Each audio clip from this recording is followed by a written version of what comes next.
wanted to share this story to warn people, but it's not necessarily a creepy encounter, just a sort of story that's really weird and freaked me out. I'm traveling around the country in my car. I've been driving for over a week from the city that I lived in, and I've so far slept in my car to save money. It wasn't until I got to a big enough city that I decided to treat myself to an actual bed that would be comfortable. I opted to choose Airbnb because, well, it's cheaper than hotels. I booked this Airbnb the day before I arrived at the city, so there weren't many options left. I had found this apartment on Airbnb that looked very new and modern, and it was in a great location too. The price was decent for its location, and it almost seemed too good to be true. The only downfall was that it was listed as a new listing and had 0 reviews. I figured that the price was low because it was a new listing and decided to just give it a shot. I mean, it must be legit because it is Airbnb, right? When I got to the apartment building, it was older looking than I'd expected. I later found out and realized that my Airbnb was most likely the only renovated apartment in the building, and the building seemed to be in very poor condition. It looked like a dorm hall rather than an apartment building.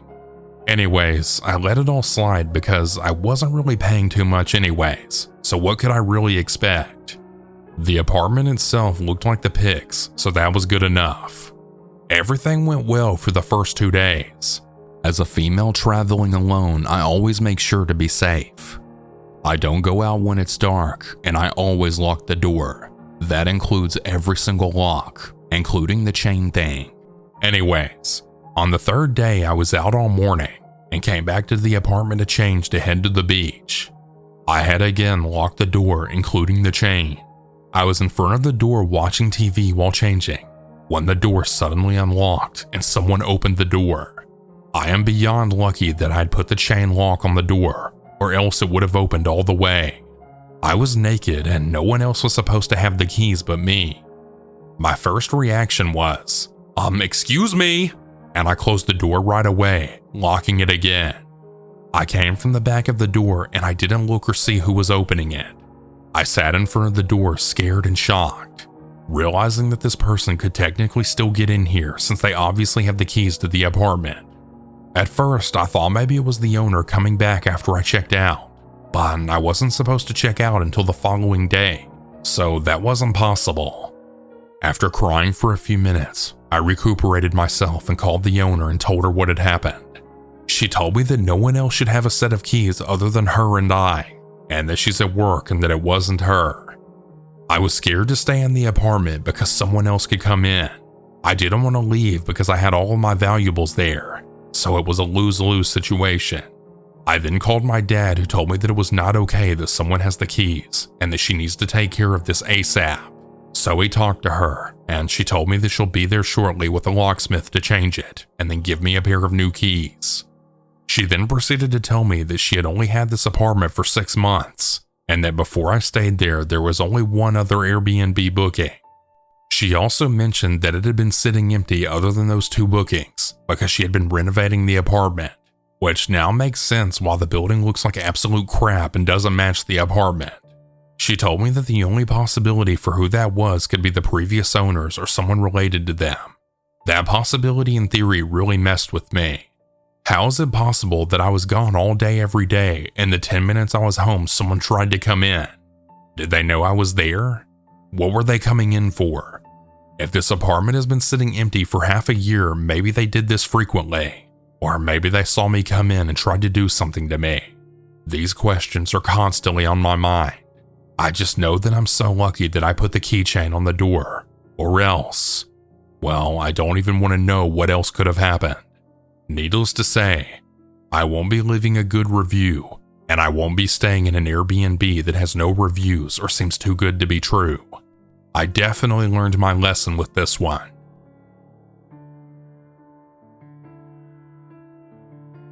This happened in January or February of 2024.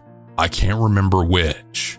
I was visiting family in southern France, and I didn't want to stay at their place even if they offered for personal reasons that I don't want to share here.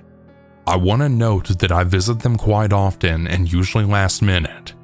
so I would never book the same place, and I would sometimes book a hotel room which was more expensive but better for me, as I don't necessarily want to socialize with the hosts. Even when I would book Airbnbs, I would always search for flats or studio flats, and not a room in a flat or house where other people live, as I want to be on my own. So this is an important criteria for me. So I booked this Airbnb within walking distance to where my family members stay, and it looks very nice on paper. I think it was marketed as a house or grand floor flat with access to a yard and a garden. It was probably one of the cheaper options. I don't remember for sure, but I wasn't going there for leisure or planning to have a very nice place for myself to have enjoyable holidays, if that makes sense. So I really just wanted something for convenience and wouldn't pay extra for any kind of luxury. There were not a lot of reviews, but the few ones were very positive. So I go to that place with my suitcase waiting in front of the house. I contacted the landlord who should give me the keys, but he's late. I spent at least 1 hour waiting outside, and I'm trying to be patient, realizing at least the neighborhood is still pretty nice and seems safe, even if I need to walk through areas that are slightly dodgy to get there from where my relatives stay. The landlord finally arrives. He seems like a good man and apologizes profusely, saying he was in another town visiting his cousin or friends and that time just flew by. First red flag. He says they were drinking and didn't have time to sober up, so he had to speed on the highway on his motorbike while being tipsy and drunk. He stops and he asks me half-jokingly to not say that in my review. I get a bit serious and tell him that he shouldn't be drinking and driving, but he says that he really didn't want to make me wait any further. I tell him that I won't flag that in my review. Spoiler alert, I will, but I didn't want to start off on the wrong foot. The guy is pretty nice otherwise, and he seems trustworthy, very chatty, and also pretty open to socializing. And frankly, I was just happy I could finally get in and drop my stuff. The second red flag is when he tells me that I'll be living in a small flat adjacent to the bigger house that he lives in, but that I shouldn't worry because I'll have my own place, my own bathroom, my own kitchen, etc. I don't really like that too much, but I actually think it might be good because I'm not super comfortable being on my own in a ground floor accommodation, knowing that anyone can get into the yard and access the front door. Again, I'm paranoid. So knowing that someone I know is close by in case something happens gives me a sense of safety. God, was I wrong. He shows me around and all seems okay. It's pretty old, but as I said, I wasn't looking for a luxury stay. The part where I would stay is on a lower level than street level. Not exactly like a basement because there's still access to a garden, but I need to walk down a set of stairs outside to get into a flat through the backyard. This shows mostly when I'm in the bedroom, as I see through the windows that it's clearly at a lower level. Next red or rather yellow flag is when he shows me a door close to the bedroom, which is the connecting door between my part and his house. I was kind of expecting that, but I thought that he might need to at least cross the yard or access through the front door to get into my part of the house. He says that this door stays closed and it's locked anyway. Not as a warning for me to try to open it, but more like, you'll notice there's this door. It's useless for you, and what's beyond it is not part of what you're renting. We chatted for a little bit. Too long for my own taste, because I was tired and was also still annoyed at his lateness and not in the mood to socialize. He gives me his phone number because the Airbnb chat feature isn't good. It's easier to use WhatsApp, he says, and then he leaves. I start to settle down and open my suitcase, and they get changed before leaving to visit the family. I then go back to the place in the evening and decided to have a shower. If I remember correctly, what I'm saying next happened before I took a shower, because I remember locking the bathroom door, which I never do when I'm on my own, and I recall being quite anxious when taking the shower. So the biggest red flag before the last drop. I'm sitting on the bed and then hear a knock and someone saying my name. 2 seconds later, before I get the chance to answer or even understand where the noise comes from, I hear keys turning in a lock and a door opening. As you might have guessed, it's the connecting door next to the bedroom. The guy enters and he says he can't find his phone and that he might have left it downstairs. I'm a bit shocked, probably because if he had come 10 minutes later, I probably would have been naked, ready to take a shower, or maybe even walking around in a towel since I'm supposedly alone. I know it might sound like I'm a big wuss, but keep in mind that I'm a relatively young woman alone in a house with a man in his 40s or 50s, and he has control of when he can get into my place at any time. I stay polite and try to tell him no, that I haven't seen his phone. I would have noticed. There's literally nothing except my open suitcase on a couch in the bedroom. He still gets in, speaking a lot and very fast while I'm still sitting there, not fully realizing what's happening and not having a chance to tell him to leave. He looks around the flat and obviously doesn't find the phone. Then he says sorry and asks if everything is fine, if I had dinner or something like that, then leaves again. At that point, I'm really wondering if I should even stay or not, since I know you get refunded only if you cancel 2 nights in advance. I just thought that I would lose money for the night that it started, and the following one knowing that I had booked at least 4 nights. I really needed to take a shower, but questioning if I should. I tried to see if there are available hotel rooms, but it's already too late to book or already fully booked. I decided to take my shower really quick, wondering if he could hear the shower and decide that he forgot something else to get in again. Nothing bad happens. I then go back to the bedroom, get dressed as fast as I can just in case, and then sit down and think. I decided that I'll just stay for the night and that I'll probably be less paranoid in the morning, if I'm still alive, that is. That's when I noticed the chairs in the bedroom. There are 2, and one of them has ropes tied around the armrests. The chairs are in good shape, and the rope is definitely not there to keep the armrests fixed to the chair, as they're just loose. To this day, I have no idea why they were there. I still think I should sleep there just for the night and try to use a chair to block the door handle in the bedroom, kinda like in the movies. But guys, this only works in the movies. I try with both chairs trying to pile them up, even trying to use the ropes one way or another. The handle can still go down enough to open the door easily. I think that at least if I leave them in front of the door, I'll hear someone if someone tries to open it. But the door opens the other way, and in any case, I didn't know what I'd do even if the noise woke me up. Again, I'm paranoid and anxious, but living alone abroad, my motto is to never ever take risks for my own safety, as I'm usually the only one who can save myself, so better to avoid any tricky situation. It doesn't mean that I never go out, but I wouldn't get drunk around people I don't trust, and I would take a cab if I feel unsafe going home on my own after midnight. I now live in a city that's rather safe, but I've had way too many bad encounters to not be careful. So from my external point of view, this is a story about someone booking an Airbnb with good reviews, with a nice and friendly landlord who's just overly open because he likes to meet people, and the ropes are just a detail. But for my anxious and paranoid self, it's the premise of a horror story or thriller where you shout at the stupid and trusting victim to get away ASAP before the guy comes back. So I decided to call my brother, who came to pick me up around midnight for me to spend the rest of my stay at his place.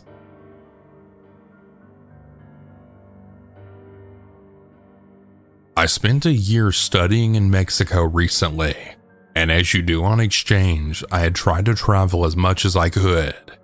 Between the semesters, there's a big break, and me and my buddy that I'd spent most of the time with during the exchange decided to go on a longer backpacking trip through Mexico together. We had a rough plan on where to go and what we wanted to see, but we hadn't even booked our flight back yet, nor were we sure where we would take it from. We wanted to keep it flexible, and a few days before our trip ended, we had finally decided that we'd take our flight from a city that was close and had really cheap flights. But the city itself didn't really have anything to offer. Then on Airbnb, we found a room that was very close to the airport in a house with a pool, and we thought we would treat ourselves to a relaxed pool day at the end of the trip. It turned out that the hosts were a family. The husband was Mexican, and the wife was from Europe, and could even speak our native language. So we arranged that we would take a bus to the airport, and they would pick us up from there. When we finally arrived at the city, it was already dark, and the bus driver refused to drive us to the airport, since it was not directly on his route, so he just dropped us off on the highway.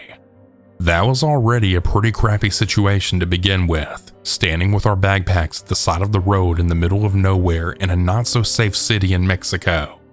But I called the host and sent them our GPS location, and they said no problem, they'll come and get us. So the husband came to pick us up, and it was a very uncomfortable situation getting into the car with a stranger in the middle of nowhere at night. It also didn't help that the guy looked like Danny Trejo without a mustache, and as I tried to make small talk with him, he only gave monosyllabic answers or straight out ignored me. Well, he's probably just not a big talker, I thought, and hoped we would arrive soon. Looking back, I can see a million red flags, but for some reason at that time we just didn't see them. Either we were too tired, or to be honest, we didn't really have any other choice than going along anyway. But yes, we arrive, and that really should have immediately set alarms off. We were in the middle of freaking nowhere. There were fields with sheep and goats all around, and all of a sudden, a gravel road branches off from the paved road, and along that gravel road there are about 6 huge mansions, all with 2-meter walls around them topped with NATO fence, huge gates, and at least 2 gigantic guard dogs per house. When we entered the house, we were greeted by the wife, a bubbly middle-aged woman who was very talkative but pleasant. She had actually cooked dinner for us, and we ate while exchanging small talk. The husband just sat at the table, not saying a word. After dinner, we more or less went directly to bed because it had gotten late, and we were really tired from a long day. The next morning, we saw that the weather wasn't that good, so we decided to go into the town and just see the few touristy things it had to offer instead of spending it at the pool. When we came back, it was already dark, but we decided to jump into the pool anyway to cool off because it was very hot and humid. The wife had actually joined us at some point. My friend made the mistake to ask how they were able to afford such a nice house. It didn't really match the price range of the jobs they were telling us that they were doing, and she deflected a bit, adding that her husband was very handy because he had grown up in the streets and had basically built the house himself. We realized that maybe it wasn't the best topic and broke the conversation off. That was the last day of our trip, and we had our flight back home early the next morning. We still had some weed left that we had brought on the trip, and we thought it would be nice to smoke one out since it was our last night. But as this was a family home and they had kids around, we thought it would be better to speak to our hosts if they would mind. So later in the evening, we had asked the wife if it would be okay if we smoked on the terrace, which for some reason she found quite amusing and just started laughing. She shouted to her husband, who was lying on the couch watching TV. She asked her husband if it would be okay for us to smoke weed and asked what he thought of it. He had started laughing but didn't really give an answer. We just looked at her with a dumbfounded expression, and then she told us, "Sure, just go ahead."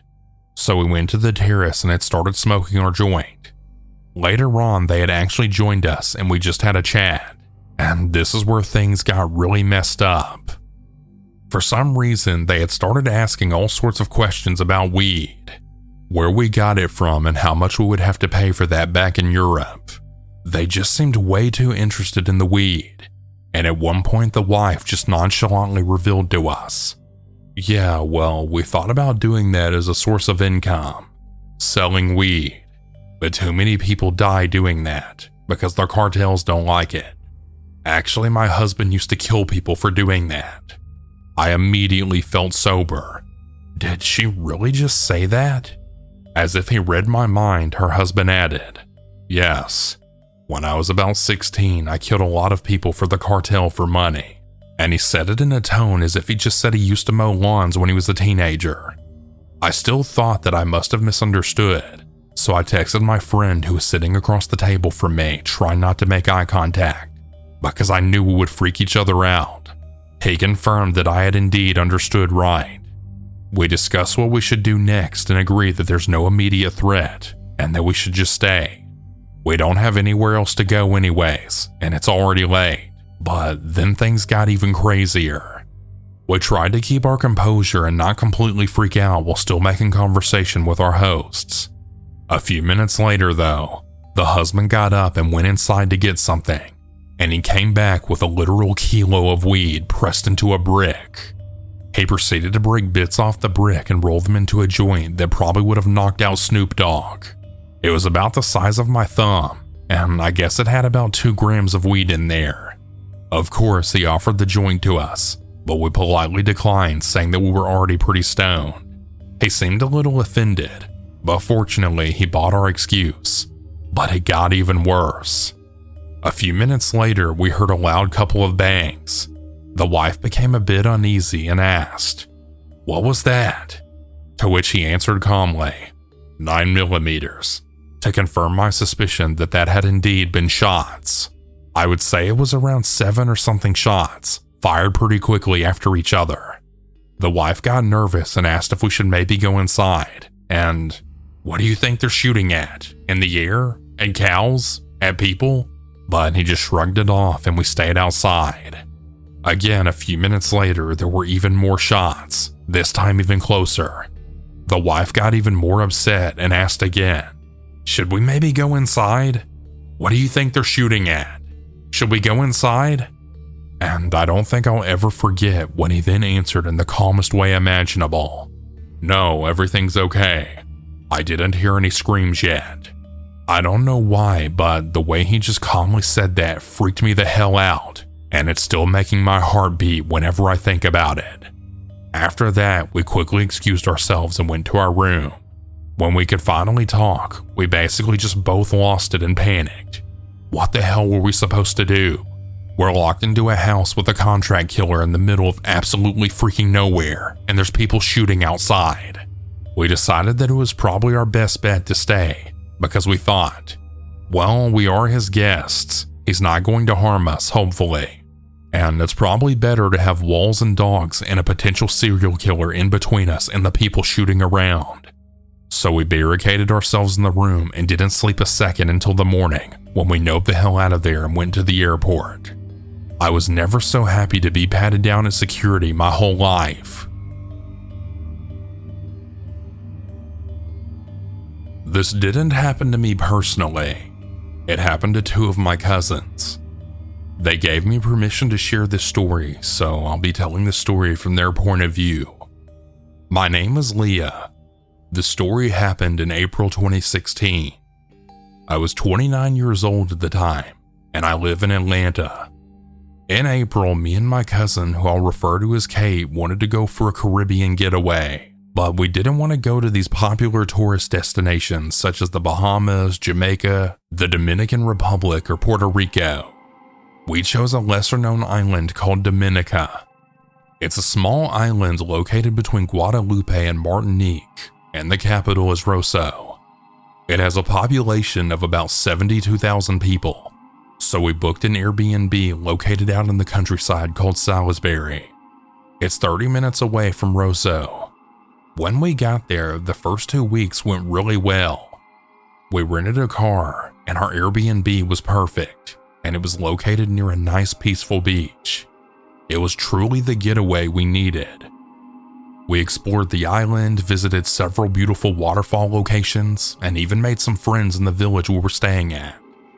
But on the second day of the 3rd week, something really horrible happened. One afternoon, Kate and I didn't go out and decided to just spend time at the nearby beach with the locals.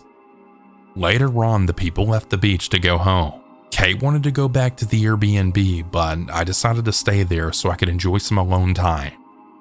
I closed my eyes, laying down near the beach, enjoying the peace and quiet. Before I knew it, it got dark, so I decided that it was time to get back to the house.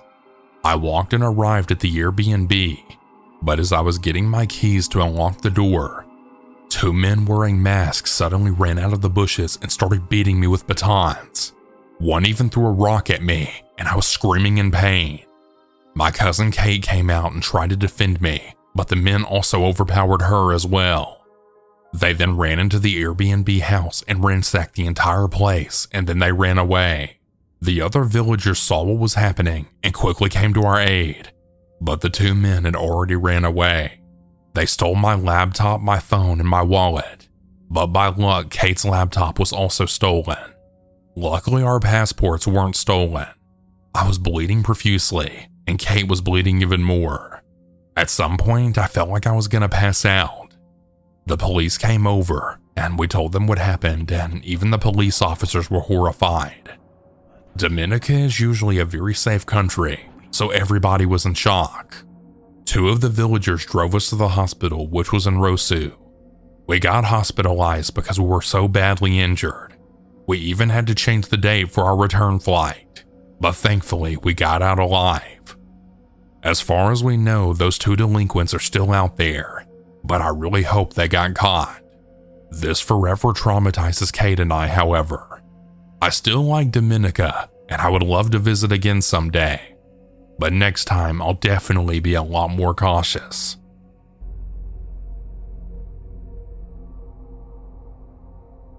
Don't take this too seriously.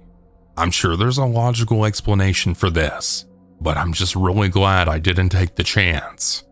Super creepy nevertheless. About 2 weeks ago, I booked an Airbnb in another country. I was going there for a concert.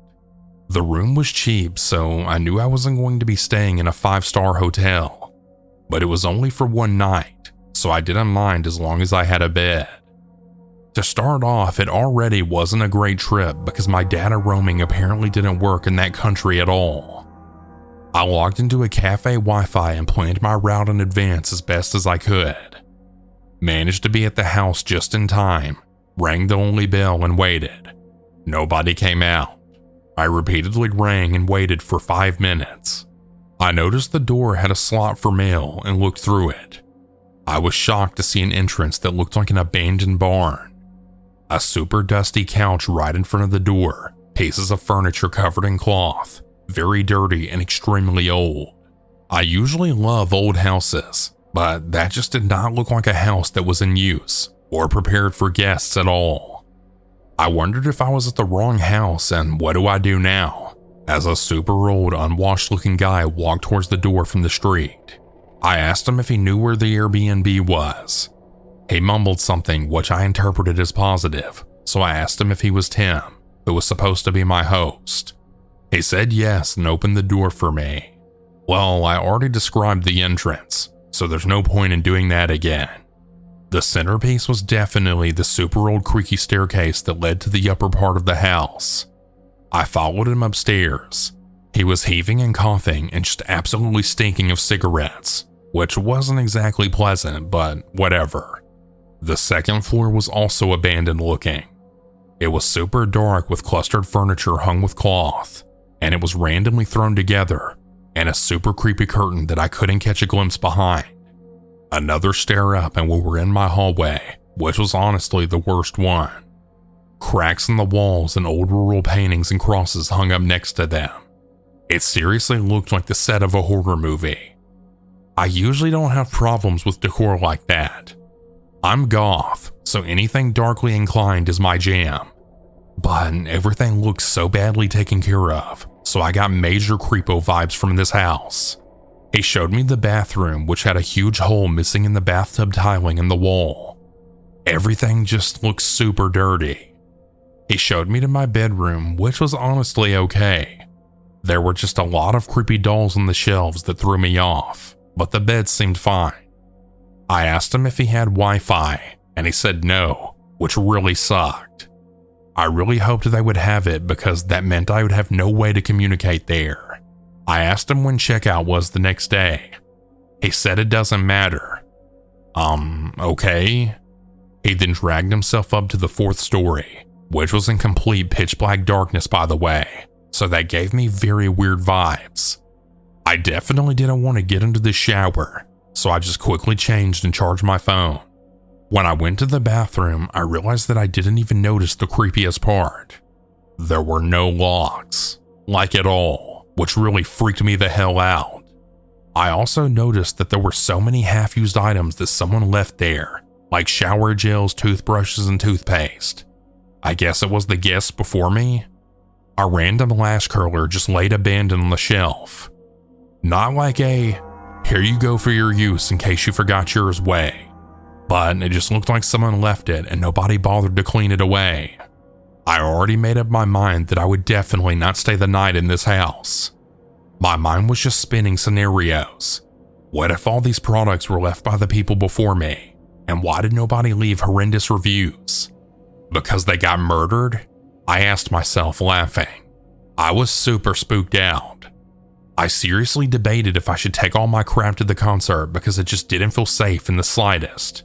But my back was really hurting from my heavy backpack. So I just took my essentials and left the room as soon as I could. Not without sliding a folded paper under the door so I'd see if someone tried to open it in my absence. When I was coming down the staircase, I had heard someone turning a key in the front door. I was a bit confused, but in the advert it said that a couple lived there, so I expected to see the wife or girlfriend of the guy that I had already met. Instead, a middle-aged man enters and then says, "Hey, I'm Tim." All I could think of was, then who the hell was the other guy? I was really crapping myself inside, but had brief small talk with him and then finally left the house. I was shaking. I luckily made it in time to the venue, and the concert was well worth it. Afterwards, I was so tired that I knew I couldn't stay awake for the whole night, so I checked into a hotel. It wasn't perfectly clean, but at least it had Wi-Fi, a proper shower, and a door with a dang lock. The next day, I got thrown out at 10 a.m., so I made my way to get the rest of my stuff. I don't know why, but I checked the mail slot again and jumped back. The old guy was just snoring on the couch directly in front of the entrance door. I tried my best not to wake him, and I sneaked into my room to get my crap, and then I finally left this godforsaken place. I also want to mention that the door actually hadn't been opened, thank God. I really don't know if I overreacted, but honestly, from the first two Tims to the missing locks and a checkout that didn't matter, if I assumed the worst, this would have been the perfect setup to assault or murder someone. Best case scenario, nothing actually would have happened, but I probably would have had panic attacks all night. Usually I really love solo traveling, but this was just way too much.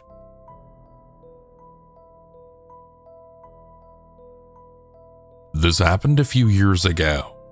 The year 2018, me and 3 other friends decided to travel to Bali for about a week since it was cheap and we had the time.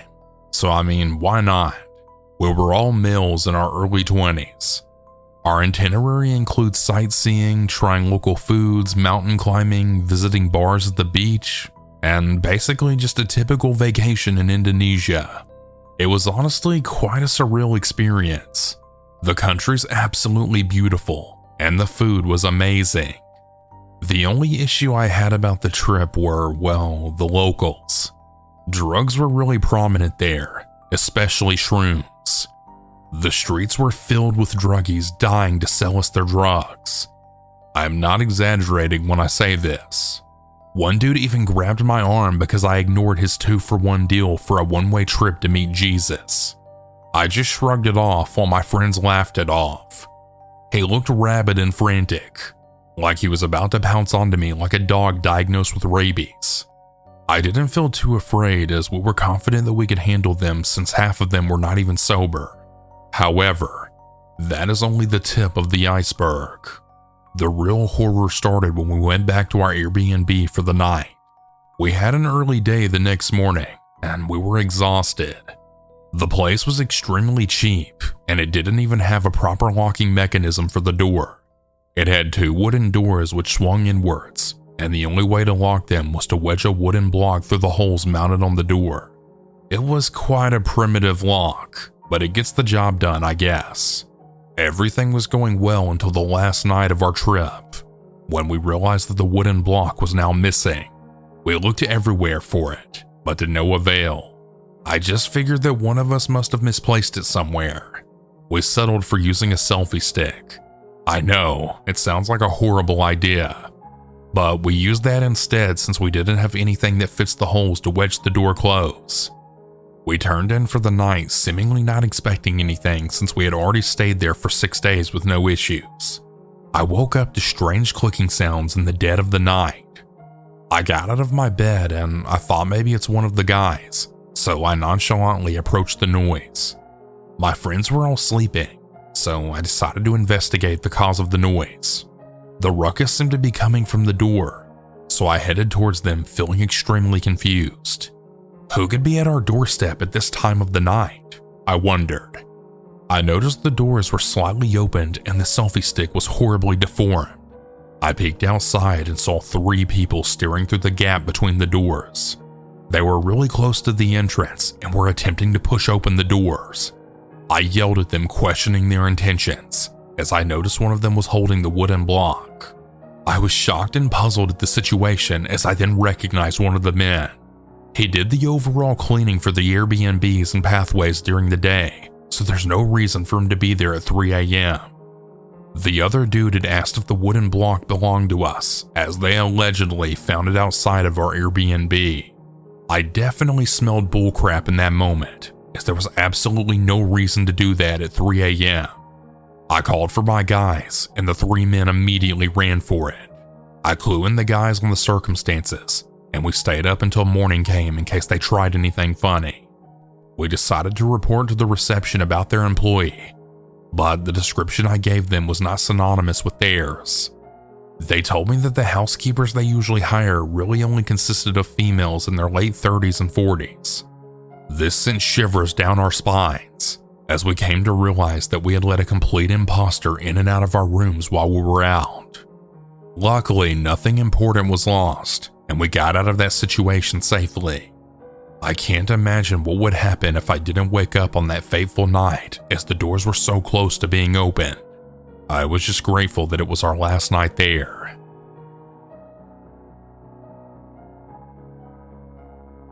This is gonna be long, so where to start?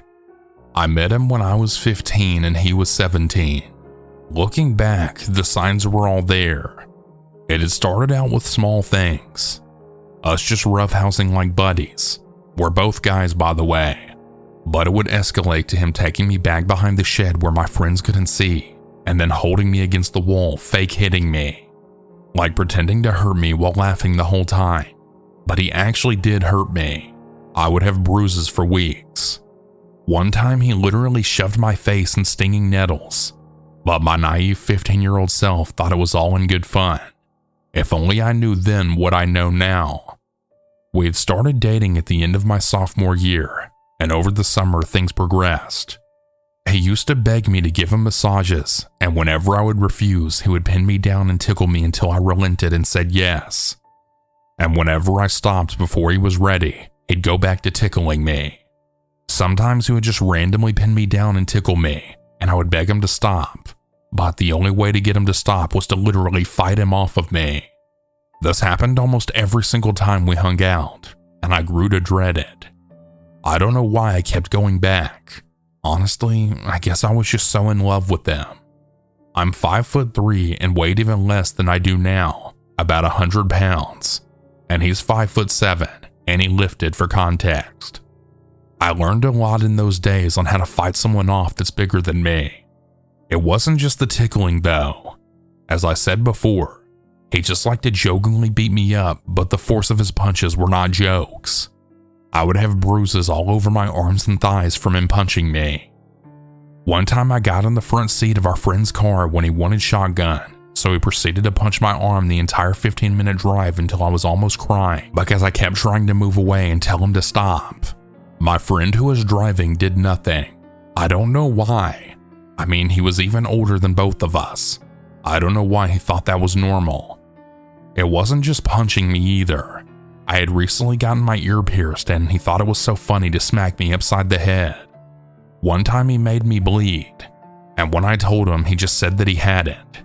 I tried to talk to him about this so many times, asking, "Please just don't touch my ears." And every time I asked, all he would do was correct my grammar. This was over text. I was honestly just scared to say anything in person.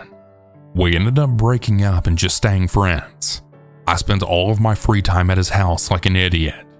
Another thing he had started doing was always wanting to smoke me up, but never smoking himself. Huge red flag, I know. But at the time, all I was thinking was it was more weed for me. I say all of this to explain what our relationship was really like and how utterly confusing this all was for me. To this day, I'm still confused why he acted this way. And now for the part where I think he tried to kill me. I was 16 now and he was 19. The day started off normal. We were just hanging out. From what I remember, this time period is kind of spotty memory for me. The next thing I remember is him sitting on top of my chest and arms, pinning me down like you would normally do to tickle me. But this time he had both hands around my neck, choking me. Not in a sexual way either. Like both hands on my windpipe. I couldn't breathe, could barely talk. I kept hitting his hands and arms, trying to pull them off my neck. It wasn't working. I was trying to say, "I can't breathe, let go." But as I said, I could barely talk. I remember thinking in that very moment, am I gonna die? Is he really gonna kill me? The whole freaking time he was just laughing and smiling. I honestly don't even remember how I got him off of me, but I think I must have used my legs and somehow rolled over. The next day I almost forgot it even happened, until I realized that my neck was sore and bruised when I went to school. I texted him, "You left bruises on my neck." And all I got in response was, "Oh, sorry, my bad." I wish I could say that this was the last time I hung out with them, but it wasn't. I actually forgot it all happened until weeks later when I was talking to my friend and she was horrified. So I decided that I never wanted to see him again, and I texted him that. And no joke, all he said back was, "That's understandable." That's all I freaking got. I have no idea what he would have done if we actually kept hanging out, or if I was just a little weaker. Honestly, I don't want to think about it. I'm posting this on Reddit because it's not something I can ever really talk about. Being a guy, the response I've gotten is, "Well, you must have given him the wrong idea. He probably thought you were just down to wrestle." But now that I'm older, I know what wrestling with your friends is, and it's always mutually agreed on, and not like that. I'm still so confused.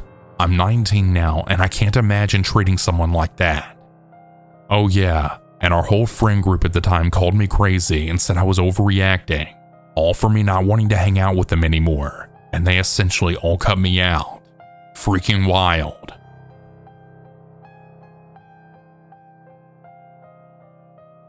The story is about my dad's ex and my former stepmother.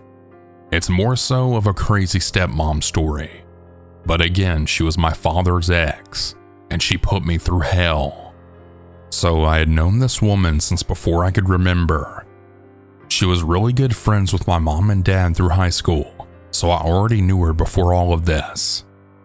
Unfortunately, my mother was an alcoholic and a pill addict, which led to pretty bad neglect for several years when I was very young. A story for another day.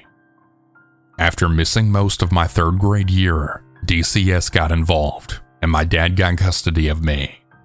He was dating stepmother at the time, and at first, everything was fairly normal. She was like an older sister, a friend.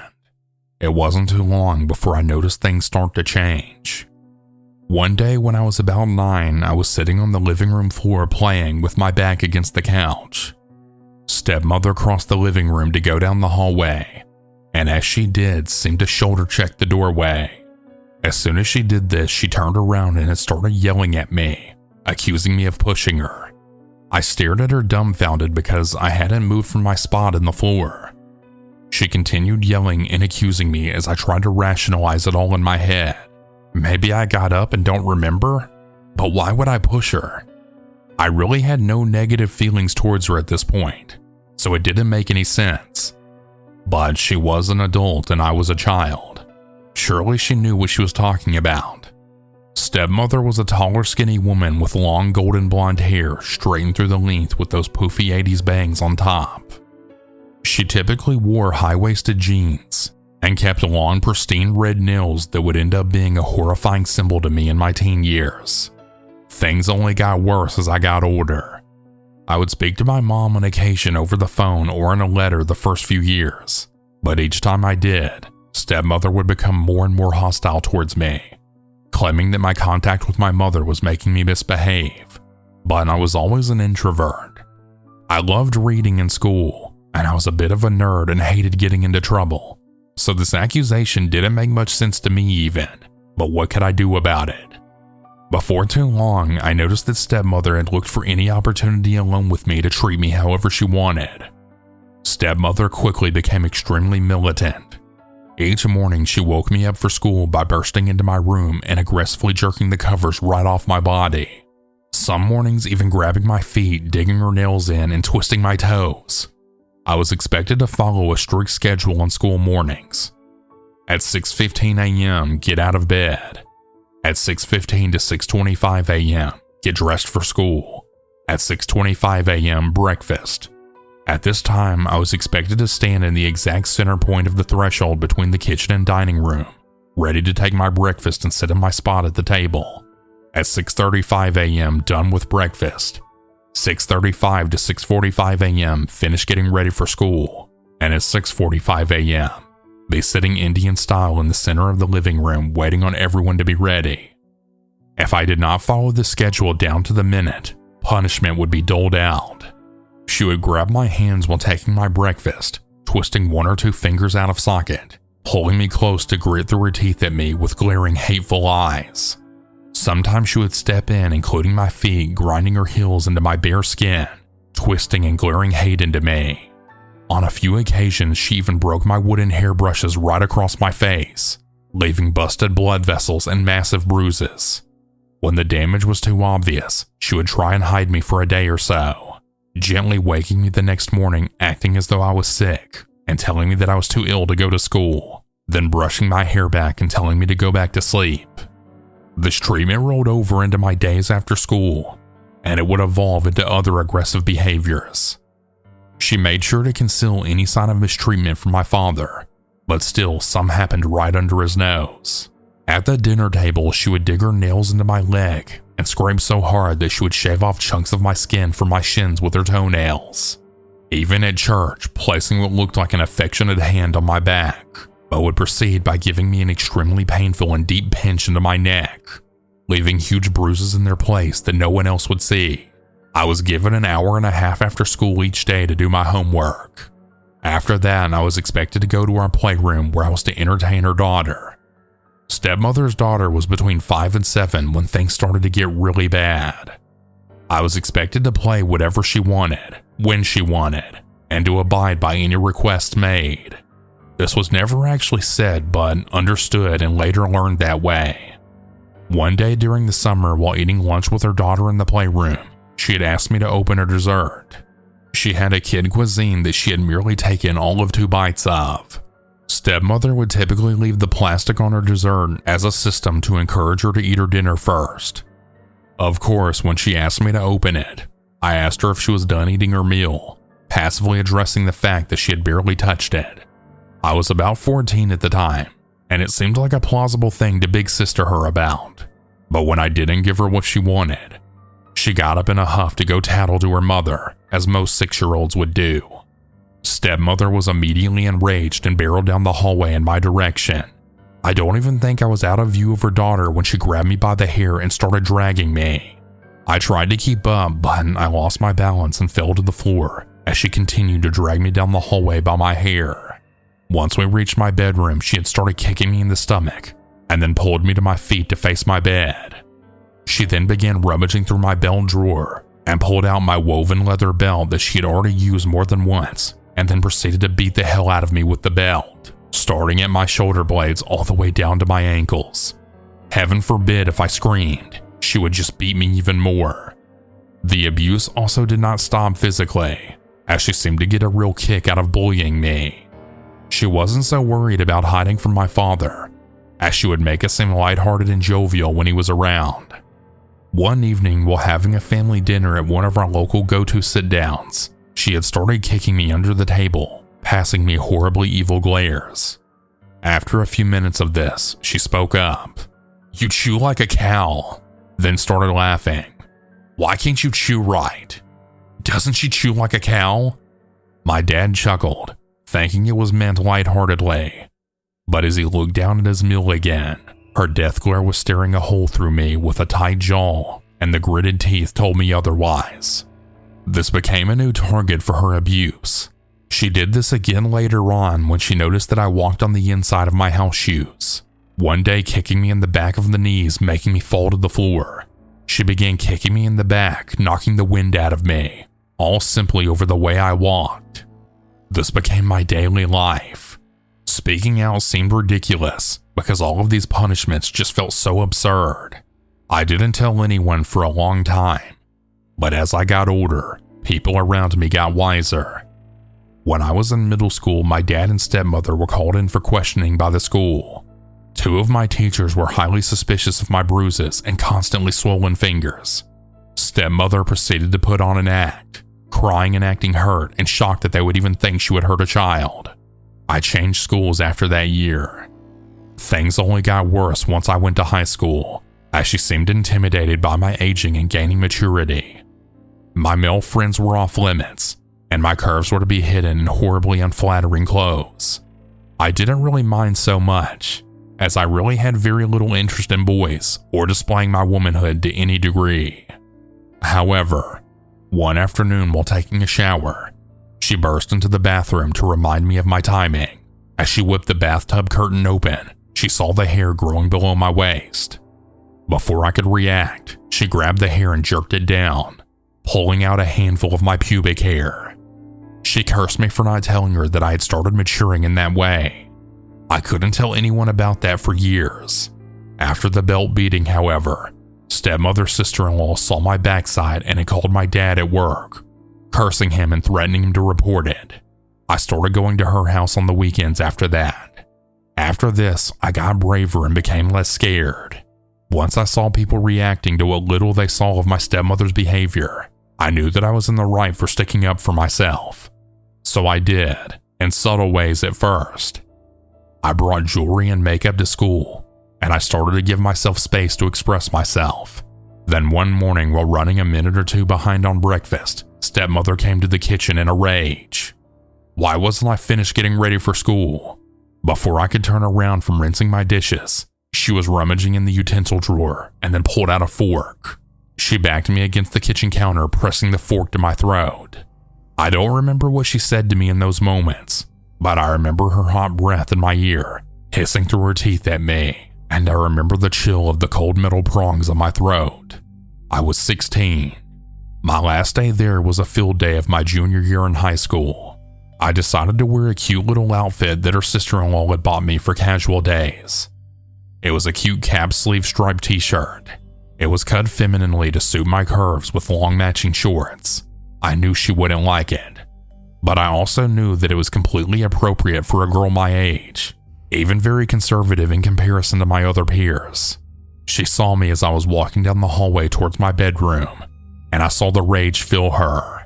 She came at me nails first, grabbing my arms and digging her nails in. This is when I snapped and fought her off, shoving her into a wall. Rage filled me as I went to the living room to grab the phone. "If you touch me again, I'm gonna call the cops."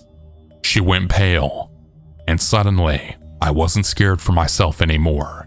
I couldn't control myself, and I laughed. "You're scared," I said, suddenly enlightened. Her face went blank as she walked towards me.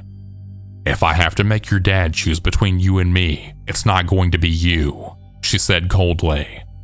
I ignored this sentiment, because I knew she was delusional to think something like that. I went to my bedroom and packed a bag.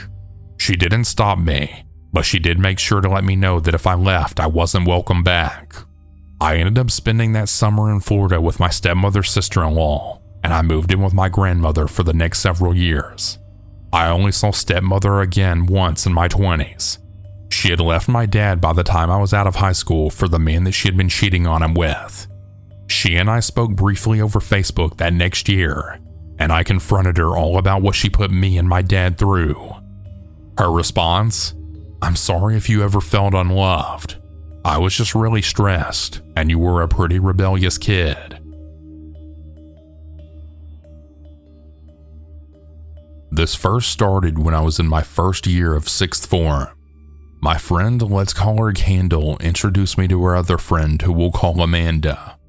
I used to chat with Amanda every day for the next 2 weeks, simply because she used to message me constantly. She seemed like a nice girl at first, until she had started to make me feel uncomfortable around her, as she used to message me, "I want to cuddle you like a big teddy bear," and similar things to that. And I shot it down, and she got upset and threatened to call the police on me if I didn't go on a date with her. I'm a gay guy, by the way, but I wasn't out of the closet at this point in my life.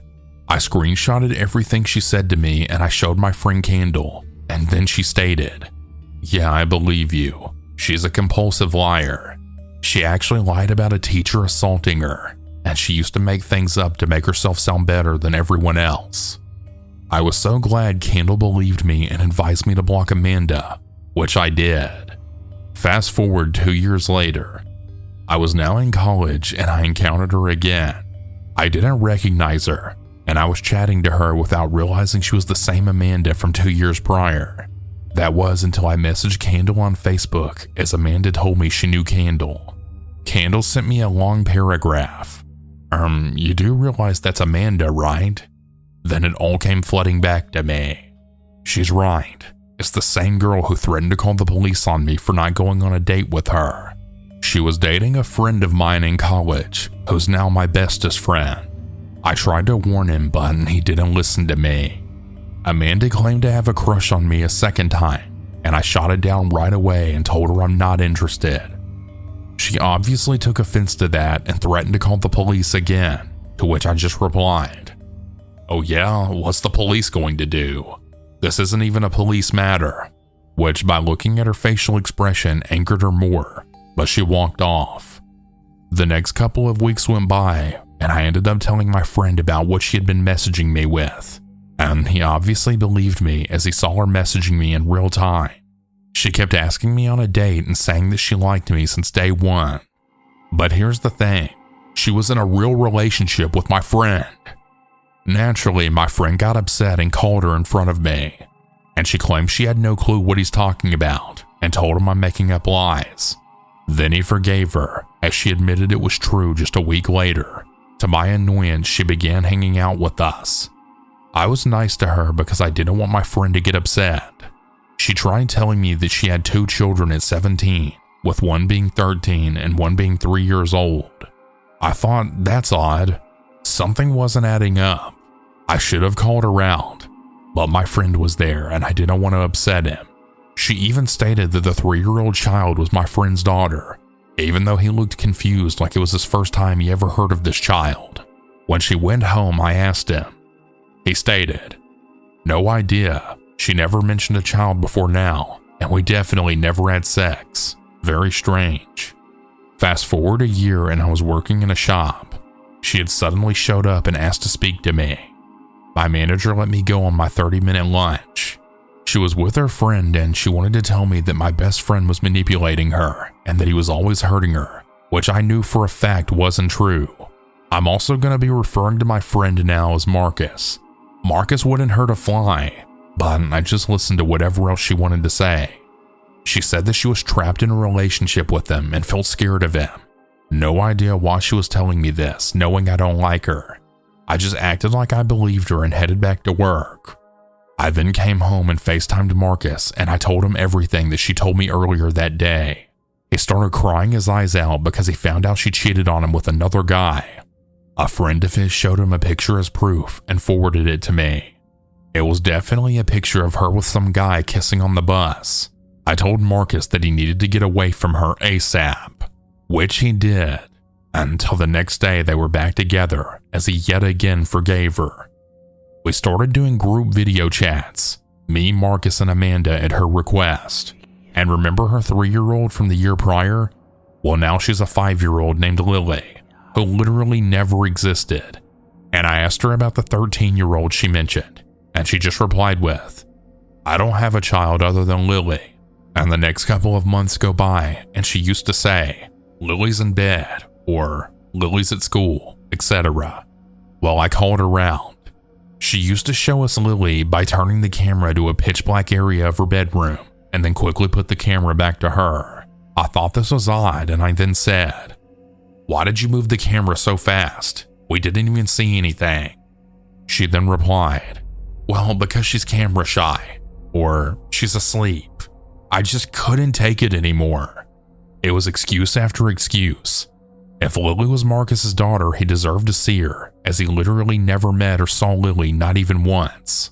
I sent her a long message stating that Lily simply does not exist, and why aren't there any pictures of her? Then I blocked her because I just had enough of her playing games with my best friend. She then went on people's Facebook, and I kid you not, she took photos of random people's children and claimed them as Lily. Marcus and I looked at each other and we knew these were different pictures of random kids. Some of them weren't even girls. This went on until one day me and Marcus went to Amanda's mother's workplace, and Marcus showed her all the messages, especially the ones about Lily and the many pictures of her and the random guys she meets up with.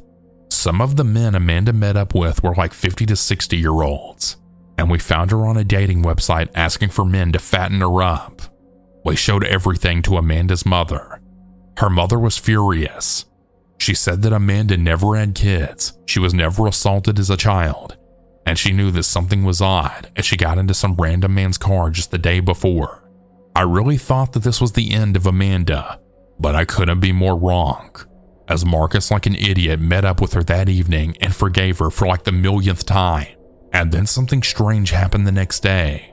Marcus called me on FaceTime and he was furious with me. I asked him what was going on. What did I do? He told me I was a bad friend and he wanted to cut me out of his life. I was in shock, and I actually heard Amanda laughing in the background. Then it clicked. She said something about me which wasn't true, and now me and Marcus are arguing like crazy, and he blocked me on everything, which really broke my heart, as this guy was my best friend, and now he's believing his compulsive lying girlfriend over me. Marcus and I were having an on and off argument all the time, and Amanda was at the root of it, telling him lies and manipulating him like she was jealous of our friendship. Maybe she thought I was a threat to her relationship with Marcus and tried to split us up as best friends. She literally used to invite me out with them, and when I turned up, she used to be like, "I wanted to spend time with you. Why is he here?" "Excuse me? You're the one who invited me." This happened every single time until one time I snapped back at her, which made her cry, but I didn't care. She needed to stop doing this to me, as it wasn't healthy for my mental health. A few weeks go by, Marcus was texting me on Facebook Messenger, and we were having a laugh like we used to. He went to the bathroom as he was with Amanda. Then I suddenly got a text from Marcus again saying, "Hi, it's Amanda." I just replied with, "Hey." And she had started sending me more threatening messages saying that I need to leave Marcus alone and that he doesn't like me and I need to move on. I was just like, what the hell? I ended up arguing with her over this, asking why the hell she's using his phone to send me these messages. Amanda was like, "I dare you to come say that to my face." At this point, I had had enough, and I contacted a friend of mine who we'll call Jasmine. I told her all about the situation, and I ended up in tears on the phone. I've known Jasmine since primary school, and we've been close friends since. So she naturally got defensive, and she asked me to get in her car and she'll drop me off where they are so I can say it to her face. Jasmine wanted to hurt Amanda for what she's done to me. We saw them and then we confronted them. Marcus genuinely had no clue what was going on until I showed him the messages that Amanda had sent on his phone. He was furious and he walked off in tears. I ran after him, leaving Amanda and Jasmine alone. Marcus and I hugged it out and we had a talk about what's happened. He was telling me that he isn't allowed friends anymore, and Amanda even made him choose between her and his family, which made me even more furious. I had had enough of the way she was treating my best friend. The next day, Jasmine messaged me and said she can't be friends anymore as I was bullying Amanda for months, which wasn't even true. I would never bully anyone. I said to Jasmine if she was really my friend, she would know that Amanda was lying, but obviously not. To this very day, I never saw Jasmine again. This felt like a big betrayal of our friendship, honestly, and I would never talk to Jasmine ever again. This was over 6 years ago. Marcus and I were doing better, and he wasn't letting Amanda manipulate him anymore. That was until these boys came into our lives. Well, first was another girl I was friends with named Alice. I knew Alice for years, and I invited her out with Marcus and I to a pub for a few drinks. It was a nice evening, and Alice even called Amanda and told her that she needed to leave Marcus alone. Later that evening, we said goodbye, and I was naturally worried for Marcus as he's like a little brother to me at this point. Alice asked if I was gay, which I am gay, but I wasn't out of the closet yet, so I responded with no.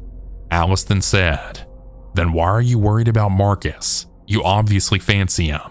"Well, no, he's like a brother to me, and we've been through a lot because of Amanda, so I obviously do care about him." I thought to forget about this conversation, so I assumed that she was just making conversation. Alice messaged Marcus asking him out on a date on a messaging app, and by the end of the week they had started dating. I was really happy that he's moving on from Amanda, but boy was I wrong. I had started receiving messages from Alice's brother and his friends stating that they're going to slice my throat, and messaging Marcus to help them beat me up. We were talked into joining a group video call, and the call contained me, Marcus, Amanda, Alice's brother, and his friend. They were saying horrible things towards me, saying I should die and that I hurt women, which wasn't true at all. It was just more of Amanda's lies, and I was messaging Marcus to back me up because he was quiet while I'm trying to defend myself against these crazy guys. He just read my messages and still sat there not saying anything. At this point, I had enough, and I just left the call in the group, and I blocked all of them apart from Marcus. Marcus called me the next morning saying sorry for not defending me. I just replied back with, "Well, that's not good enough.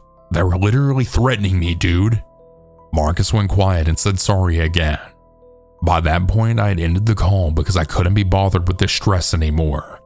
Next thing I know, Alice was denying that she ever dated Marcus and claiming that I had made a fake account of her on the messaging app. Are you serious? I also noticed Alice was being besties with Amanda on Facebook, so that's the puzzle fitting. At this point, I wanted to just end my life. I was at my lowest. I was losing all of my friends because of this psychotic Amanda. This was the start of my depression getting worse and worse. Marcus and I eventually made up and were best friends again, but there was a time period where we didn't talk for over a year. I guess that's me trying to move on with my life, but we eventually started talking again, and Marcus and I met up again, just the two of us, and he was saying how sorry he was for everything he's done. I told him it's okay. He was just under Amanda's control. Fast forward to 2024. Marcus has a new fiance who's a very lovely girl, and I'm gonna be the best man at his wedding because I stopped him from jumping every time Amanda cheated on him. This part I did leave out in the story, but yeah, that happened. He now sees I was always there for him, and we're closer than ever. He defends me a lot nowadays, and he always has my back. I've seen Amanda here and there a few times, but when I do, I never acknowledge her. She truly was a psychotic woman. Back in my single days, I often tried to use online dating apps. I talked with this one guy in particular. For the sake of this story, I'll call him Tom. Tom and I had started chatting after we matched, and it went well, so we progressed to talking over the phone. He had a nice voice, and I liked that he could carry on a conversation because I always feel sort of awkward with talking to people, and I have the problem of running out of things to say. My mind will draw a complete blank when I'm nervous. So having him talk to me on the other end of the line was a nice relief. After some successful phone conversations, we went on a couple of dates in person that were surprisingly very pleasant. We met up at public venues, a couple of restaurants, the usual. We both had a background in English, and he was also a writer just like me, so it was nice to have these interests in common. Our conversations were easy, in-depth, with a nice flow. I invited him to a function in my community where he introduced himself to my neighbors, friends, and family. They kind of looked at me questioningly, like, "Is this your new boyfriend?" raising their eyebrows. I told them no, that we were just friends who were still getting to know each other. It felt too soon for me to call him my boyfriend, but Tom said something different, telling everyone that I was in fact his girlfriend. I had to keep correcting him. I felt a little embarrassed, and I had really regretted bringing him to the gathering. Overall, we really only dated. I use that term loosely, and it was for about 3 weeks before things started to get really weird with him. Tom was increasing his number of text messages and wanting to spend a lot more time with me, asking to see me almost every single day. At first, I thought it was flattering. I enjoyed the attention and the feeling of being wanted, but at some point, I'm not exactly sure when, it had escalated to a really uncomfortable level. I remember just feeling smothered. He'd blow up my phone asking me what I was doing, but it didn't seem like he was asking me in a normal, "How are you doing?" kind of way. There was a controlling undertone to the question. When I answered, he'd want to know every detail about where I was, what I was doing, what time I was doing it, everything. I considered that maybe he was just feeling insecure and he would calm down with some time. On our next outing, I met up with him and my friend so we could go out to a bar and hang out. At some point though, my friend wanted to leave because she wasn't feeling good.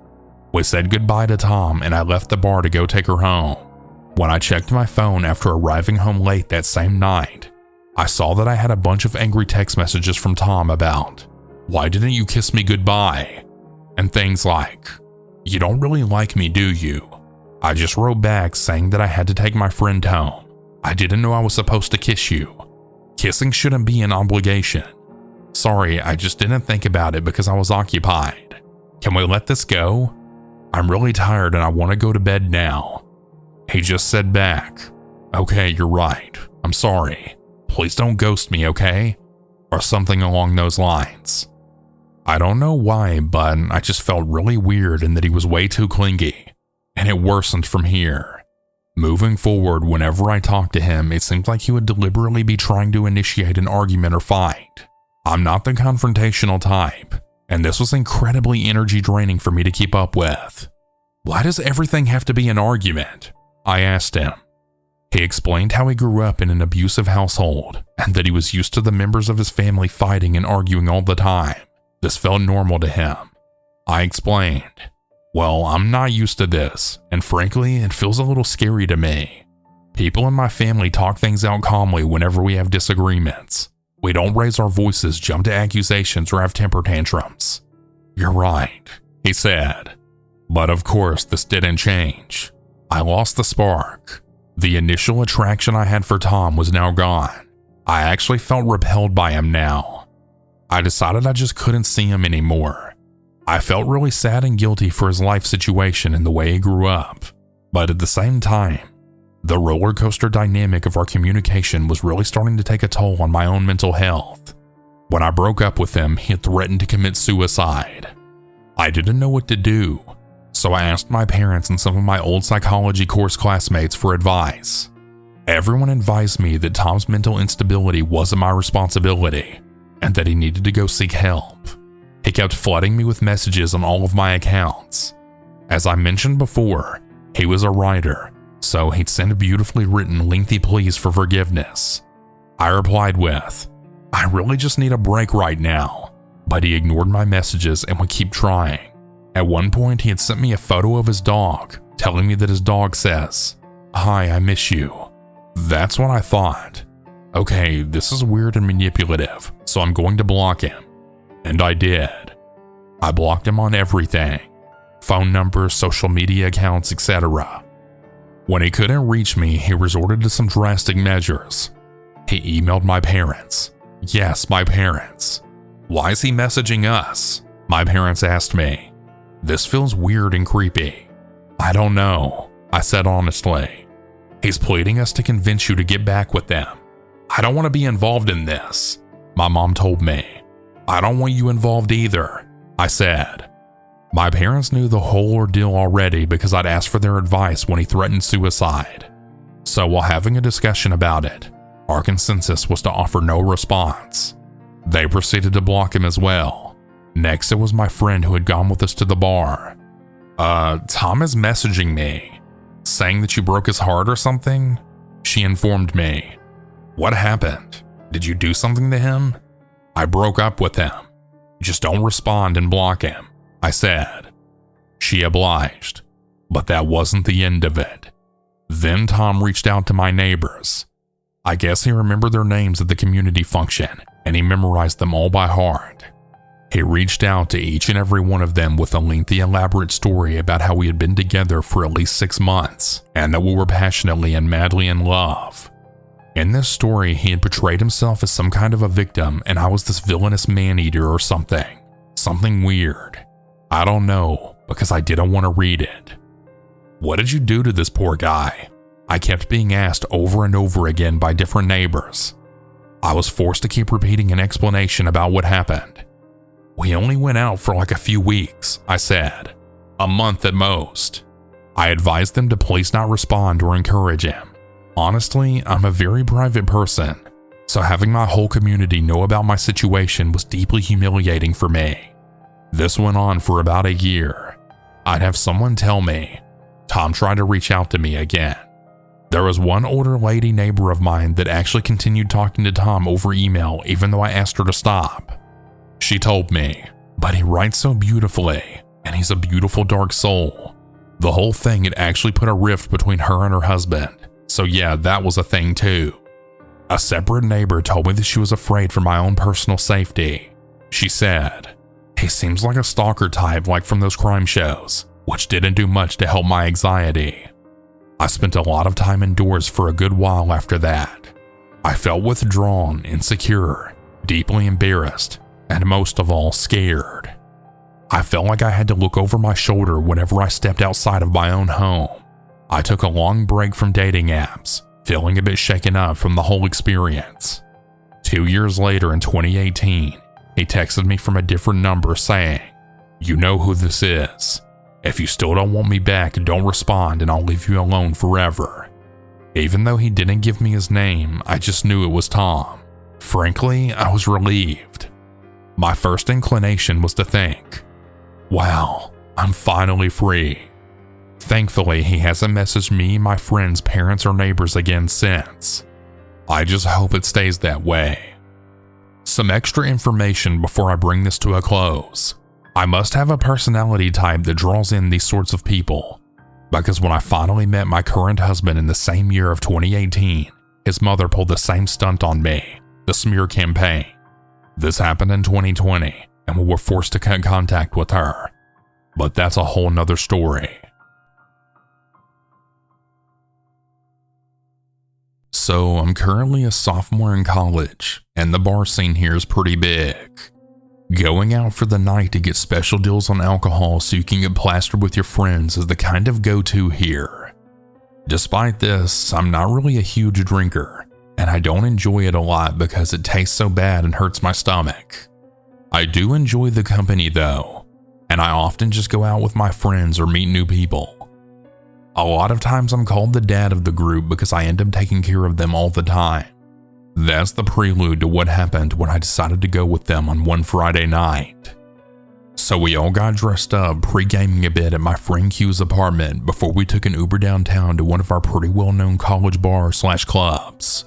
After we got in, my friends immediately split off into tiny groups coming over the club for girls that they wanted to try their shot at spending the night with.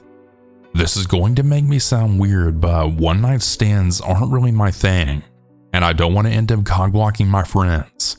So instead of looking for girls, I usually find someone at the bar and just make friends with them. I was chatting with some dude that was wearing a cowboy hat when eventually a girl approached me. She was pretty cute, probably 5'6" with dirty blonde hair and eyes that I think were light brown, but they were so light they almost looked gold, which threw me off a bit at first. She asked me if she could buy me some drinks in exchange for being her friend for the night, and I of course accepted, because hey, that's what I came here for anyways, right? Anyway, she kept her word and we had started talking to each other, and she introduced herself as Alexia, but to call her Alex. I asked her some basic stuff about if she came with friends, if she went to college here, etc., to which all the answers were no. That struck me as pretty odd, as it's honestly pretty unsafe to be in the downtown area alone, especially for a girl like 1 a.m. in the morning. She said that she wanted to hear more about me though, and she actually seemed pretty excited to listen. It felt like a really nice change of pace because I'm usually the one learning about other people, not the other way around. It also could have just been the alcohol starting to take effect since I'm actually a pretty big lightweight, as like I said, I don't actually binge drink often. The whole time I was talking, she had stared into my eyes and had this warm smile that made me feel so acknowledged, if that even makes sense. I felt like she was really enjoying her time as much as I was, and that just made me even happier because I thought I had really made a new friend. That was when her demeanor then began to change though. She started to get kind of flirty and eventually asked if I wanted to go home with her. Like I said, I'm not really the one-night stand kind of guy, and I explained to her that I like to get to know people a little bit better before sleeping together. I'm pretty sure I saw what I think was anger flash across her face, but it was quickly replaced with another smile, and she suggested just going home and watching a movie instead. I agreed and pulled out my phone to begin ordering an Uber, but she basically grabbed my wrist and started guiding me outside. I was confused at this, trying to ask if she was planning to drive after drinking, but she wouldn't really answer me. We eventually got outside the club and she had pointed to a black Honda Civic parked right at the front of the club. That was when all of the warning bells rang like a tornado had just passed through them. I was pretty drunk at this point in the night, maybe 6 or 7 drinks deep, but I was still aware enough to see the red flags. She said that she had come alone, but the lane the car was parked in was only for pickups, and I never saw her order an Uber. Somebody would have had to be driving the car. This was enough to make me uncomfortable, and I asked again if she was planning to drive the car. She said yes as she continued walking me closer to it. I knew right then that she was lying, and as we got closer, my heart sank as I noticed the outline of 3 other guys in the car. Right at that point, my adrenaline kicked in, and I yanked my hand away from her and said there's no way in hell I'm getting in that car with her.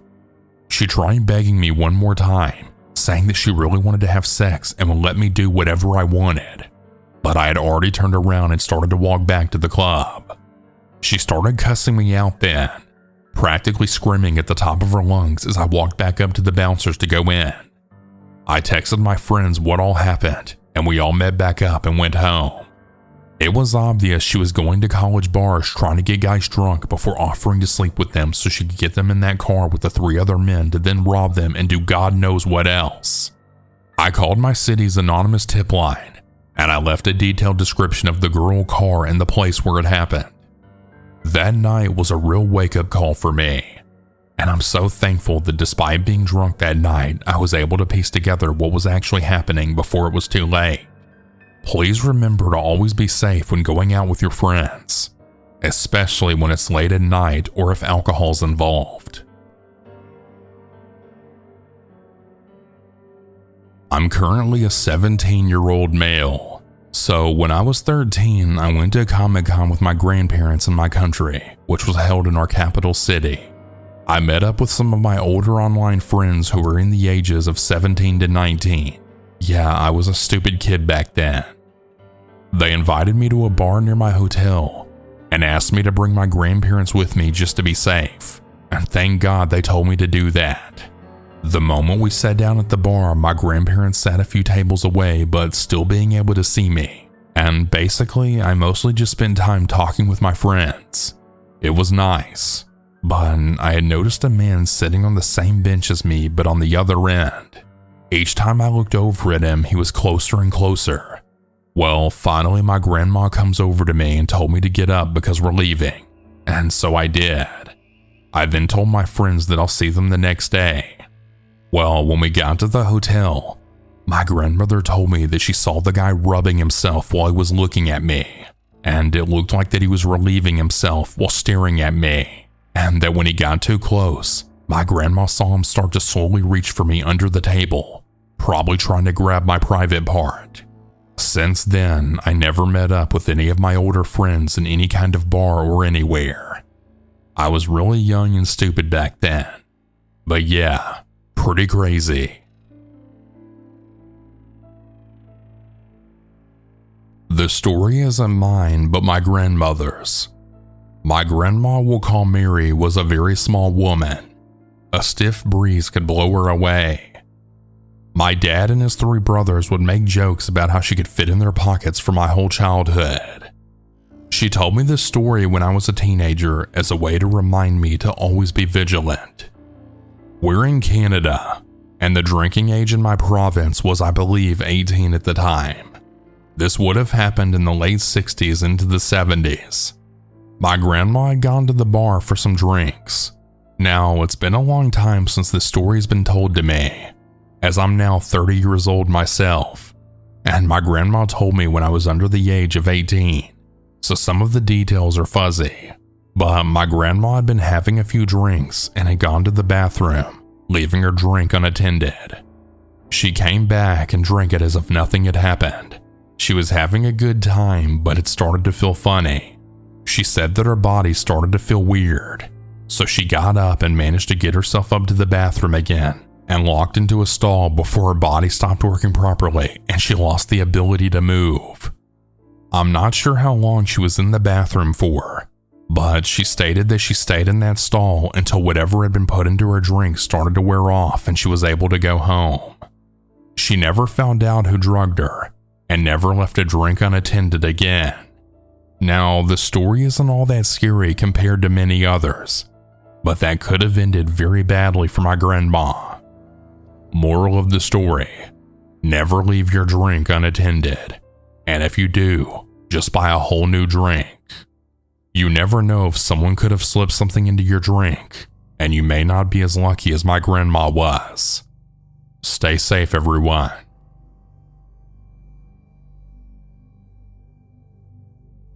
Names have been changed for privacy reasons.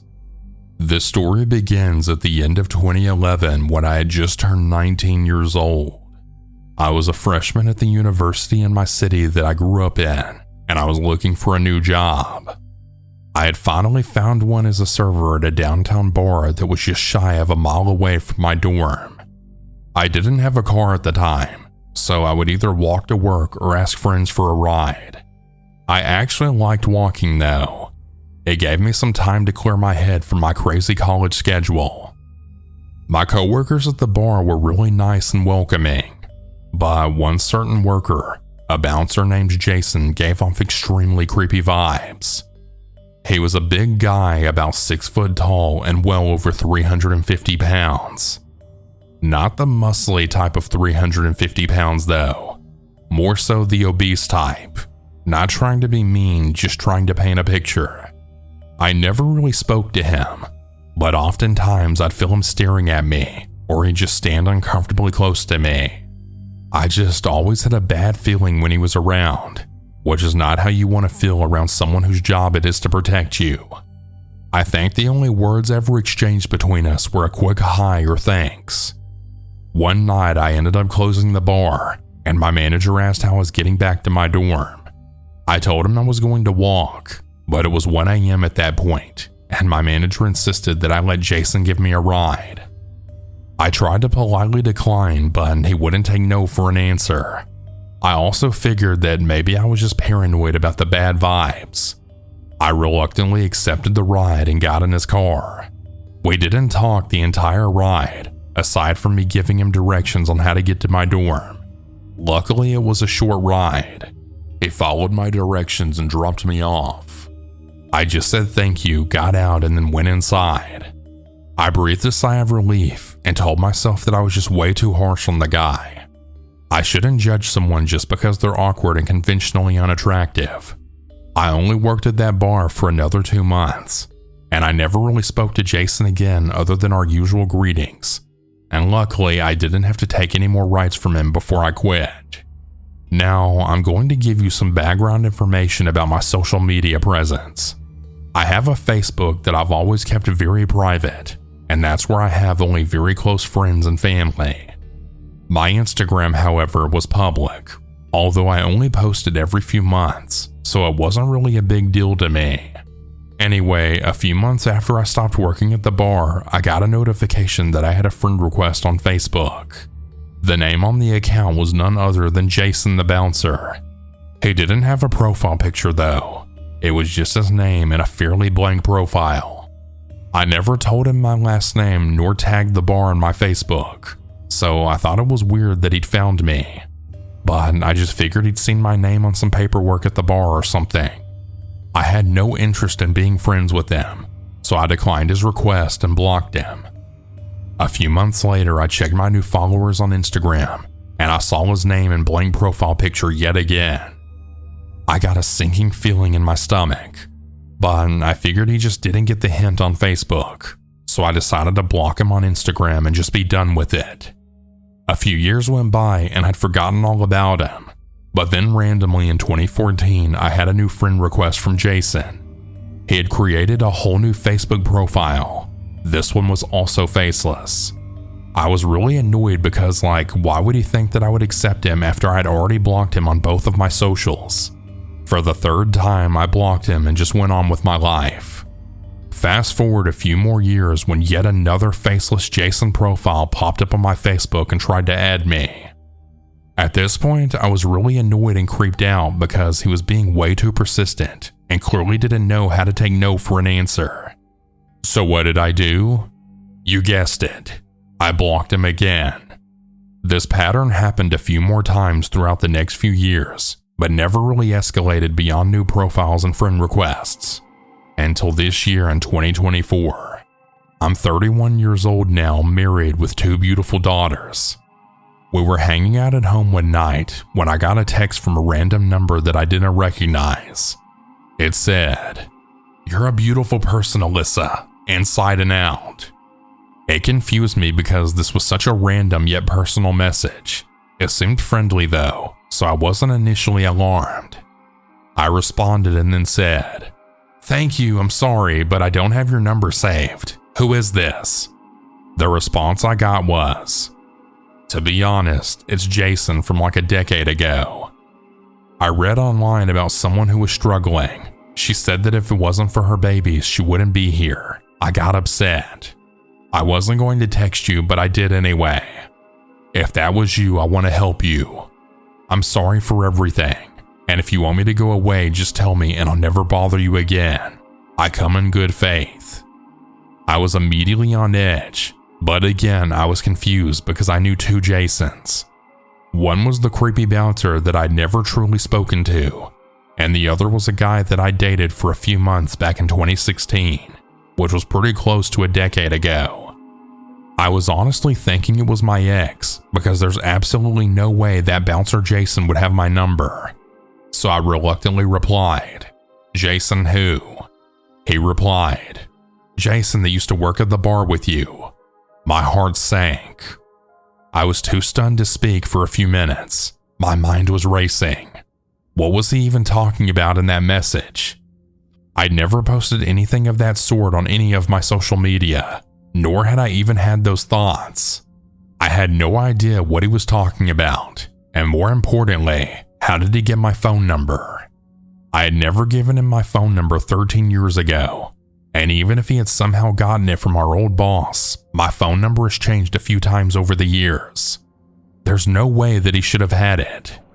I went on a Googling spree to try and figure out how easy it was to access my personal information, and unfortunately, it was pretty easy. I was able to find my current workplace and my current and past addresses. I could not, however, find my current phone number, but I suspect he went on one of those public info websites, paid the fee, and then got access to my information. I started internally panicking and immediately blocked his phone number. I decided to fill in my husband on what was going on. I hadn't ever told him about the persistent friend request because it happened so infrequently and it never really escalated beyond that, so it never seemed important to bring up. Anytime he popped up, I'd be annoyed for a few seconds and then just hit block and just forget all about it. My husband asked what he looked like, so I decided to Google his name to see if I could find a picture of him online. This is where the true horror starts. The first thing that popped up when I Googled his name was a mugshot. What was the mugshot for, you ask? Stalking. Jason had been stalking a child. It started in 2006 when she was 11 years old while he was her school bus driver. He hacked her teacher's email and ordered her school pictures. For what reason, I don't even want to think about it. He proceeded to stalk her for 8 years. I'm still not even sure of the entire extent of the stalking, as the articles didn't go into full detail, but I do know that her family had taken out protection orders against him every year starting in 2007. In 2015 or 2016, her family captured video footage of him lurking on their property at least twice, prompting the police to arrest him and then charge him with stalking. He was convicted and went to jail, but only for a very brief period of time. Interviews with his victims' families said they were terrified of his release and that they were certain he would come back, that he doesn't think like the rest of us, and that he seriously needs psychological help. I couldn't find any further updates about that situation, so I can only assume that he left her alone, but I can't be certain. I do, however, now know exactly why I felt such creepy vibes radiating off of him back in 2011. He was actively stalking a child at the time. After learning all of this information, I was beyond terrified. Why was he still trying to contact me after 13 years of me blocking him? What was he trying to achieve? Had he driven by my work? Had he been parked outside of my apartment? What was the extent of his stalking behavior? The unknown of it all is what was scariest. I've watched enough true crime to know that I should have a paper trail of this. If the friend requests and texts had been all, I probably wouldn't have made a police report. But with a prior long-term stalking conviction, I wasn't going to chance it, especially since I have daughters now. I called the police and told them what had happened. Truth be told, part of me felt like I was making a big deal out of nothing. But then I reminded myself that 13 years of him trying very hard to contact me was not normal behavior. The police officer was very sympathetic towards my situation and told me that I made the right decision by starting a paper trail just in case anything else happened. He also advised that I should go to the courthouse to take out a protection order. With his past, it would be easy to get one, and that would ensure that he can't contact me in any way, shape, or form, otherwise he'd go to jail again. So I did exactly that. I got an email back a few hours after filing the protection order saying that my request was granted. I felt an immediate sense of relief. However, for the first few weeks after this all went down, I was still extremely paranoid. I thought that he'd be outside of my work or my apartment just waiting for me. I was looking over my shoulder constantly. After a few more weeks, I realized that the protection order probably did the trick, and I've since relaxed a bit. Fingers crossed it can stay that way. So to everyone out there, Google yourself to see how much of your personal information can be found online, and do your best to wipe as much as you can. You never know who's watching.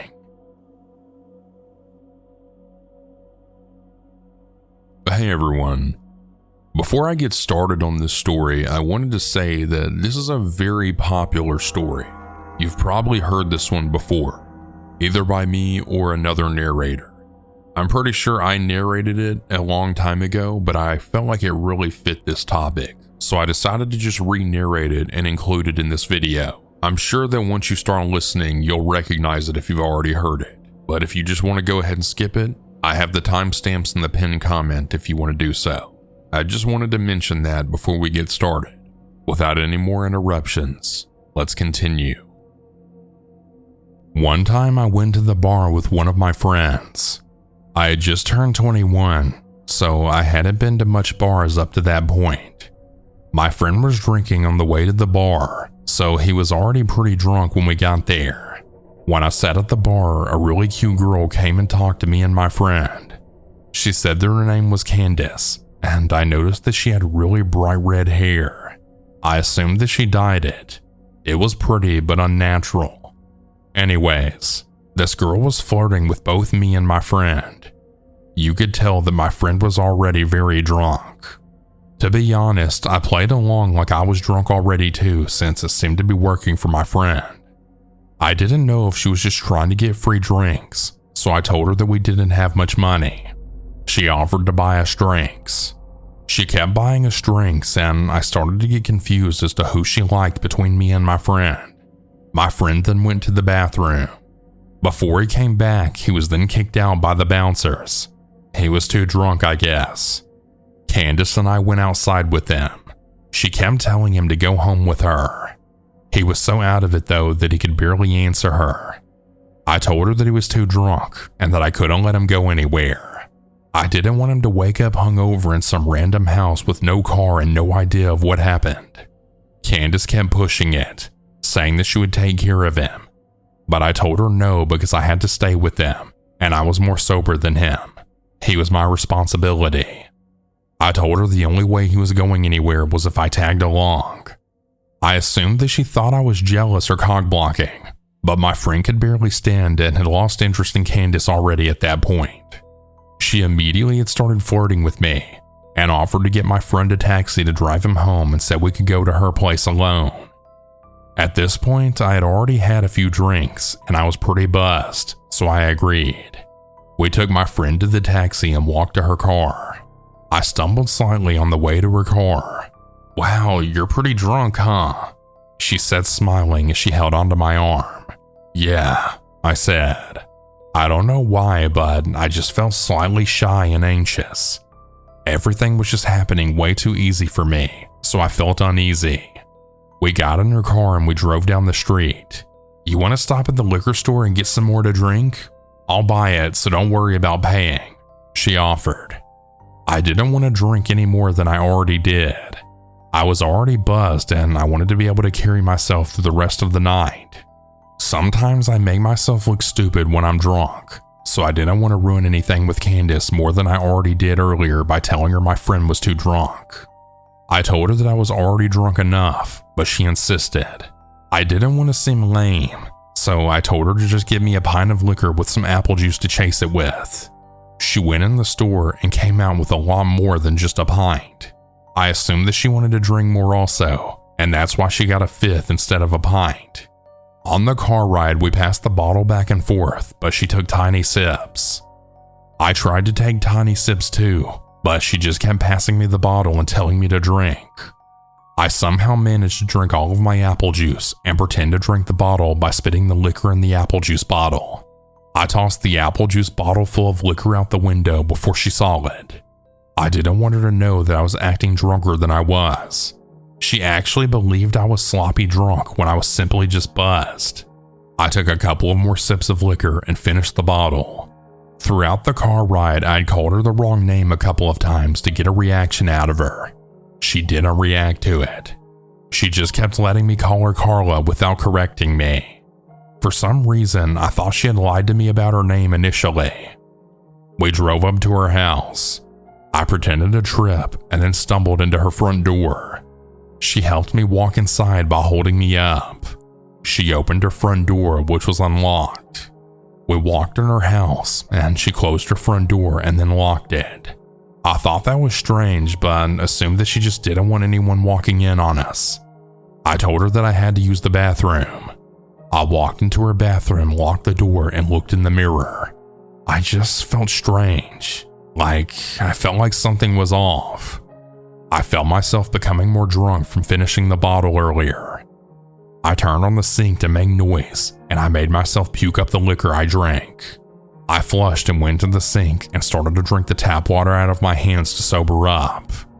I just didn't want to be drunk anymore, but I still wanted to hook up with Candace, so I wanted to pretend to be drunk. I turned off the sink, and I could hear her talking to someone. "He's drunk as hell. He can barely stand up. You do it." Who was she talking to? And do what? I walked out of the bathroom and into the living room. The very moment that I stepped into the living room, I saw her walking into another room. All I could see was the back of her head. That strange, very bright red hair going into another room. I didn't see her face or anything. I just saw her kind of walk fast into the room. The living room was pretty dark. "Hey, where are you going?" I slurred like I was drunk. She walked back into the dark living room and up to me. "Let's go in my room," she said. I looked at her bright red hair and then into her eyes. They were different. Her face was different. That's when I realized it was another girl with the same wig on. It was a wig the whole time. She changed it with the girl from earlier for whatever reason. My heart felt like it stopped, but I tried to look like I had no idea that it was a different girl. I kind of smiled at her and told her that I just needed to use the bathroom one more time and told her sorry I was so drunk. "It's fine, just hurry up in there," she said. I went into the bathroom and locked the door. I then heard her whisper something to someone again. This time, I think I actually heard a male voice whisper back. I honestly didn't concentrate on listening to exactly what she said. Something sketchy was happening, and I had to get out of that house. I opened the bathroom window and jumped straight out of it and ran faster than I've ever ran in my life. I didn't look behind myself or anything. I just ran through the backyard, jumped the fence, ran through someone else's backyard, hit a road, and ran toward the main road. I kept running down the main road until I saw a 24-hour convenience store. I ran into the store and stood straight at the front of the store and in front of the camera. I then called a taxi and went home. I tried to think about what happened that night. What was she or they planning that night? Why did she tell me a fake name? Why was she trying to get my friend and I so drunk? I thought that maybe it was a robbery, but she kept spending money on us. She kept buying us drinks and even paid for my friend's taxi cab.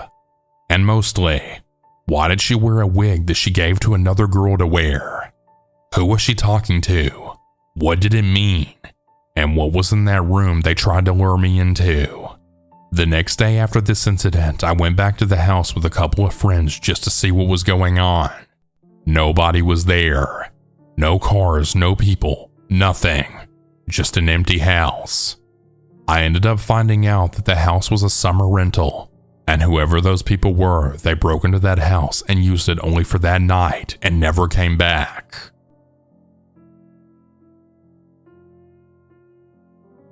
I'm a female. About a decade ago, when I was 19, I lived in a small college town with my sister and her best friend. I worked graveyard shifts at a gas station that was almost a 10-minute walk from my house. The town was very safe, and I never had any incidents walking alone at night before, so I didn't really have an issue walking to work late at night. It was a Thursday night, and it was about 10:40 p.m. when I left for work.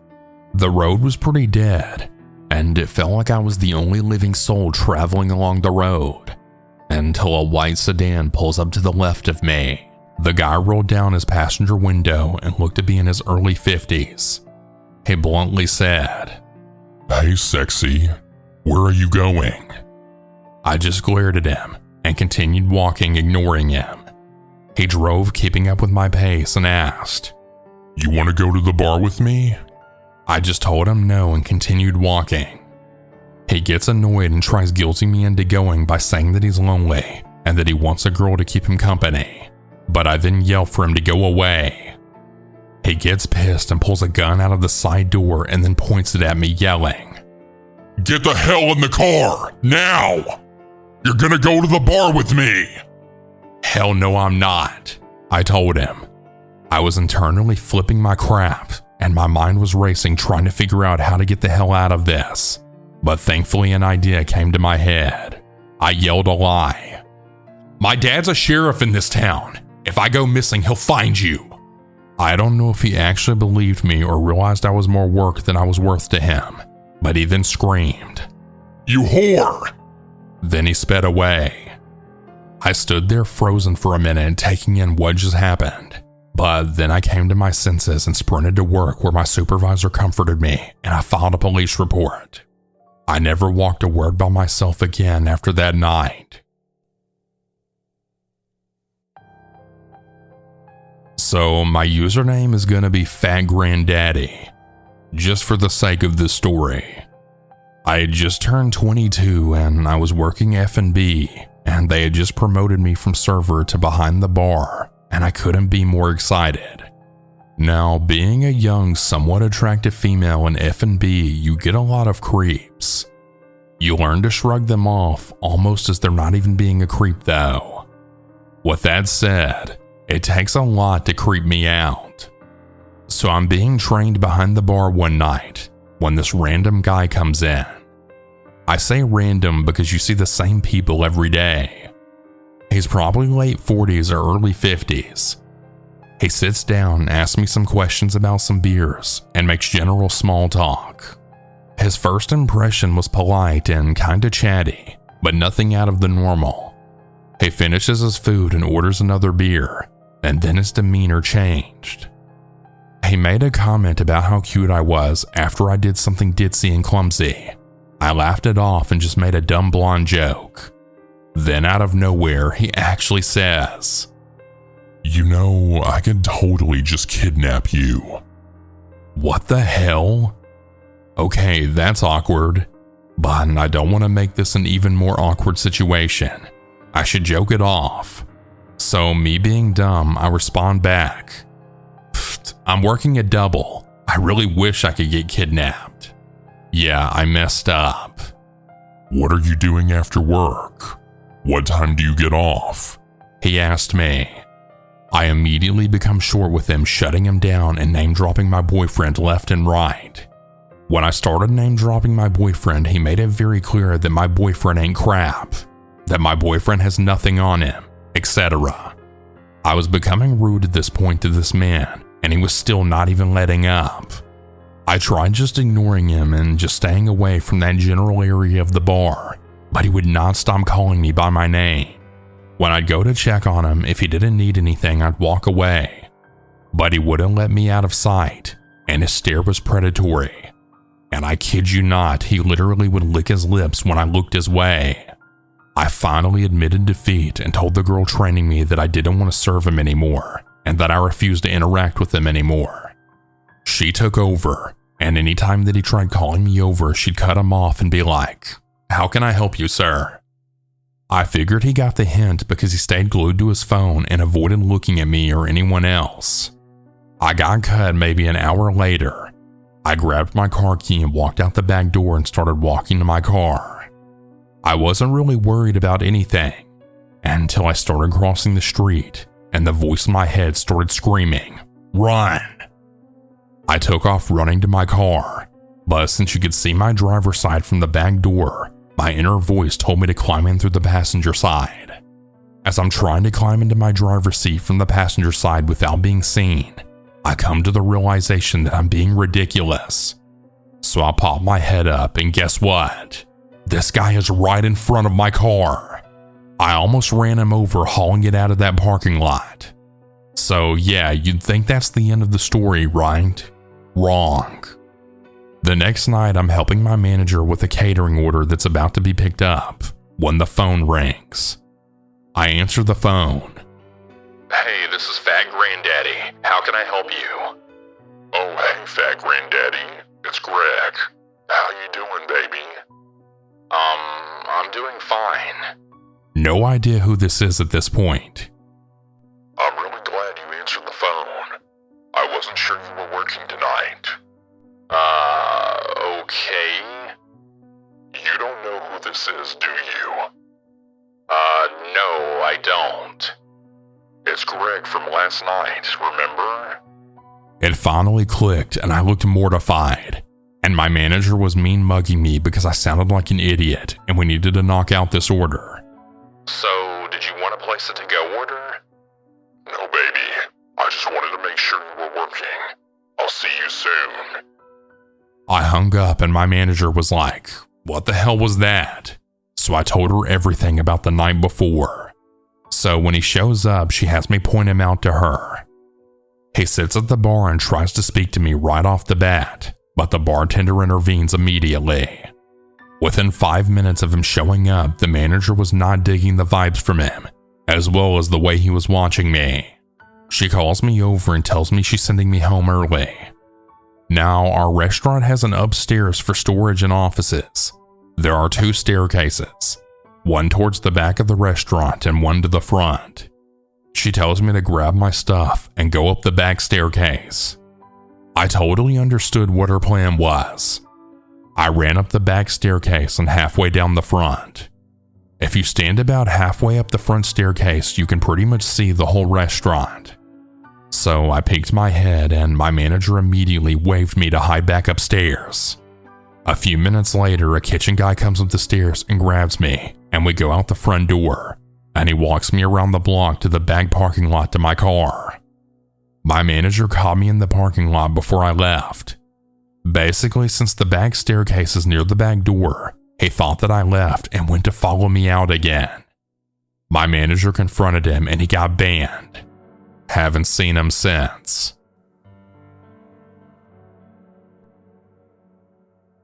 It was November 2017. This was a time in my life when I severely struggled with alcoholism and drug addiction, as many in the town that I live do. So please judge my decisions knowing that. A friend and I were pretty broke most of the time. We used to frequent a pub. Now, this particular pub had a bad reputation, but had recently been taken over by a new landlord who had begun to turn it around. It had an okay crowd, the usual for the type of working area. On this particular evening, I had come into about 50 pounds in cash, so I called my mate, and before long we were hitting the town. We started in this particular pub that we'll call the Imperial. I rocked up to the bar and ordered 2 drinks for my friend and I. As I did, I had noticed a very scruffy looking woman dressed in disheveled clothing, and naturally I just ignored it and sat down. About an hour went by before my pal noticed the scruffy looking middle-aged woman was lurking about 3 meters behind us, just staring at us. This gave us some fear, and we decided to go out and just smoke a cigarette. We headed outside, donned our hats and coats, and smoked 2 cigarettes each before returning to see the woman sitting at our table. This wasn't a problem for us. We could just get another table.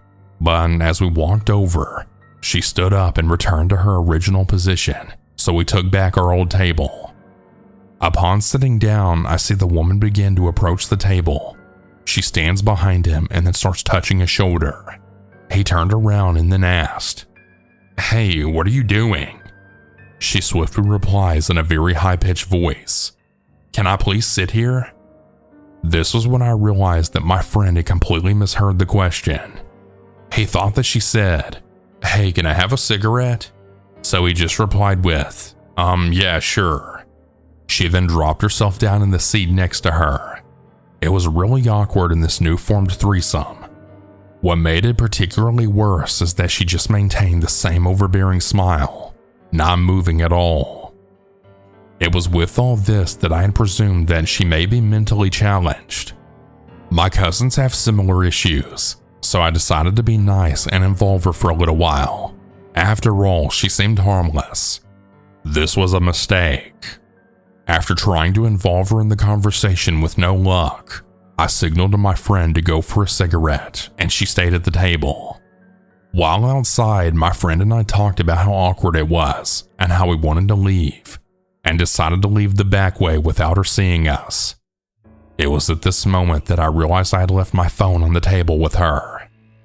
I walked over to the table, and as she saw me coming, she had snatched my phone up. Playing dumb, I then said, "Hey, thank you for your company tonight, but I have to go. You haven't seen my phone, have you?" After saying this, her face changed and the mood took a dark turn. I could feel something brewing, although her face was still ecstatically smiling. "Why are you leaving? There's no reason to," she said while making the creepiest eye contact that I've ever seen in my whole life. "You can have your phone back for a kiss," she said as she held up my phone. I thought fast and snatched it out of her hand before storming off fast out the door and then meeting my friend outside. I was shook, and I told him to walk fast. The road outside the Imperial is long and straight. You can basically see from one end to the other. We were walking fast for a while before slowing down and then stopping to light a cigarette. While we were stopped, we noticed the silhouette of what appeared to be this woman coming towards us at some place. Frightened, we turned a corner and took the back streets and alleys, turning at every opportunity we could. There was no chance that she could have followed us, and we even waited to see if she was coming. After about 10 minutes, we had started walking to a smaller pub called the Brunswick. We walked and talked about the strangeness of her, but really forgot about it pretty fast. Upon arriving to the Brunswick pub, we had scanned the room for her just in case, and then headed to the bar area. We got more drinks and just stayed at the bar. An hour passed and we were both quite drunk at this point, so we decided to leave. This, and I can't really stress this enough, was a huge mistake. We walked outside and around the corner when, perhaps by coincidence, we bumped right into her yet again. She began screaming things about how I should love her and how she had done so much for me. Completely taken by surprise and totally in shock, I watched her run towards me. My friend ran back and watched in horror as she grabbed me and began licking and spitting on my face while she bear hugged me. I managed to slip out of her grips and then sprint off into the main road. Needless to say, I got very drunk that night.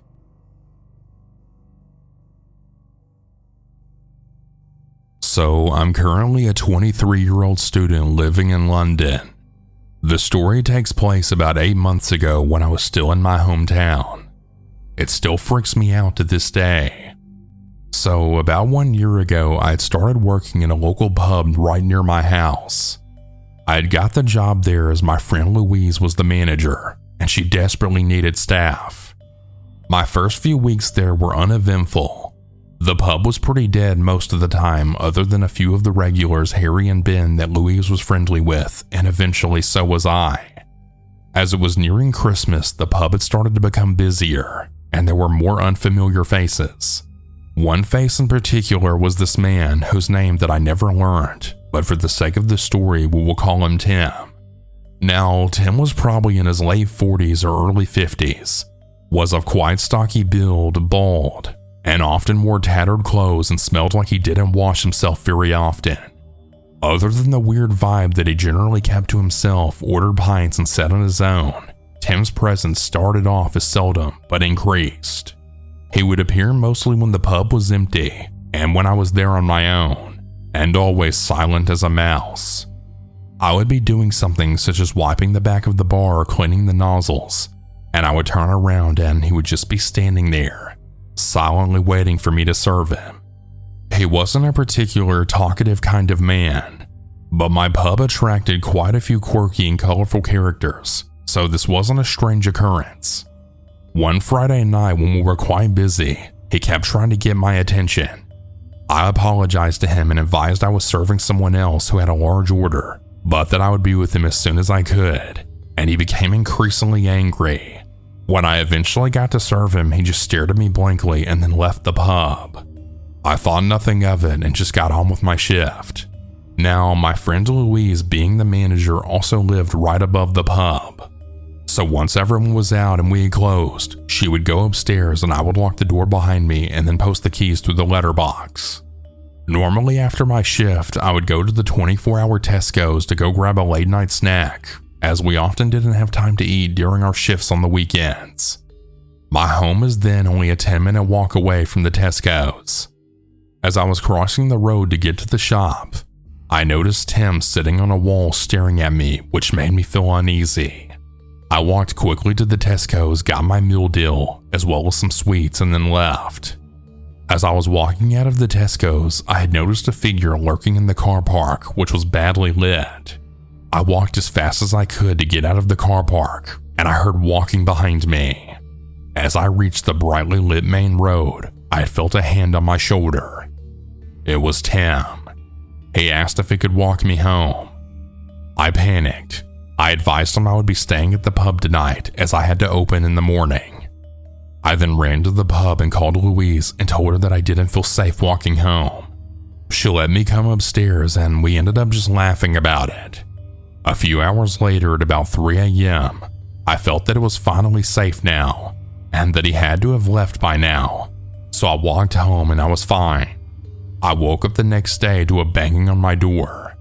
It was probably about 11 a.m., which is normally the time the postman comes. I was a little confused because I hadn't ordered anything, and I lived on my own. But since it was nearing Christmas, I thought maybe my parents had sent me a present. I went downstairs in my half-asleep state and opened the door, but there was no one there. I passed it off as just kids on the street messing around. Throughout the day, though, this kept happening. I would hear a knock, and then there would be no one there. Work time rolls around, so I leave to go to work, headphones in, as it was still relatively light outside and work was close. Literally 5 minutes after I walk through the door, there's Tim. I explained to Louise that Tim really freaks me out and that we should ban him. My friend laughs and said that he's harmless, that he probably just thinks I'm good looking. I laughed it off nervously and just got on with my job. As normal, Harry and Ben walk in and they order their 2 pints of dark fruit and Jaeger bombs, which I had already started pouring. Now, the way the bar is laid out is it had 2 sides. There's the sports bar side, which has a pool table and TV for football games, and the restaurant side, which has tables and chairs for eating. Harry and Ben always stayed on the sports bar side so they could put on music on the jukebox and play pool. I went to place their drinks on the bar and collect money, and asked them how their week's been, when they pointed at Tim. He was at this point standing on the restaurant side of the bar staring at me, despite Louise working and asking him if he wanted a drink. He just replied no and stood there. Well, they then told me that he had been asking them questions about me, such as where I live, if I had a boyfriend, and then some more inappropriate questions such as how old I am and if I was a virgin. He had also made a passing comment on how he wanted to deflower me. For the record, in case it mattered, I'm not a virgin. However, I'm about 5'2" in a slim frame, and I've always been told that I have a baby face. I pulled Louise into the office and again asked that we ban him as he was making me increasingly uncomfortable. She also mentioned that he was asking about me, as well as what time I finished and if I would be here alone, if I had a boyfriend, etc. So she obliged and she told him to leave. This would have been about 9 p.m. At the end of the night, Louise wasn't feeling very well, and since everyone had left the pub, I told her that I would finish up closing and she could just finish now.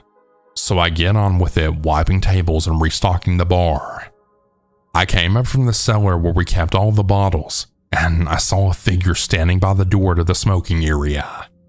As soon as I looked, it was gone, and I had convinced myself that I was going mad. Time comes to leave, and I lock the door and post the keys like normal and start making my way home. I cross the road and I'm about to turn when suddenly Tim grabs me and then pins me against the fence. He starts smelling my hair and stroking my neck and then whispering all the nasty things that he's going to do to me. I was just standing there frozen, unable to move or scream, paralyzed by fear. Luckily, Ben turns the corner, sees, rips Tim off of me, gets into a bit of a fight with him, and then Tim runs off. I just started crying my eyes out, and Ben walked me home and I called the police and told them everything. I gave a description of him and they said they would get back to me. About a week later, I got a call from the police saying they had apprehended him and I was to come in to verify that it was him. I obliged, and yes, they had in fact caught him. Turns out he was actually wanted for assaulting 2 local women, which I had read about in the weeks before. I believe that he's now serving a sentence in prison.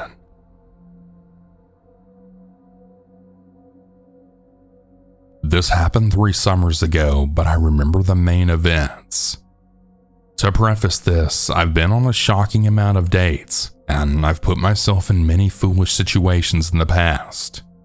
I'm a female, and I was 25 at the time if it matters. It all started on the Plenty of Fish app. I came across a cute guy. He was my type physically, kind of nerdy looking. On his profile, he had very adventurous photos of him hiking and traveling. He seemed really excited to get to know me. Once he saw that I looked at his profile, he sent me a message. We flirted a bit back and forth and exchanged phone numbers even though he lived about an hour away. He said on the app that he's never been to my city and didn't plan on it, so we probably wouldn't meet.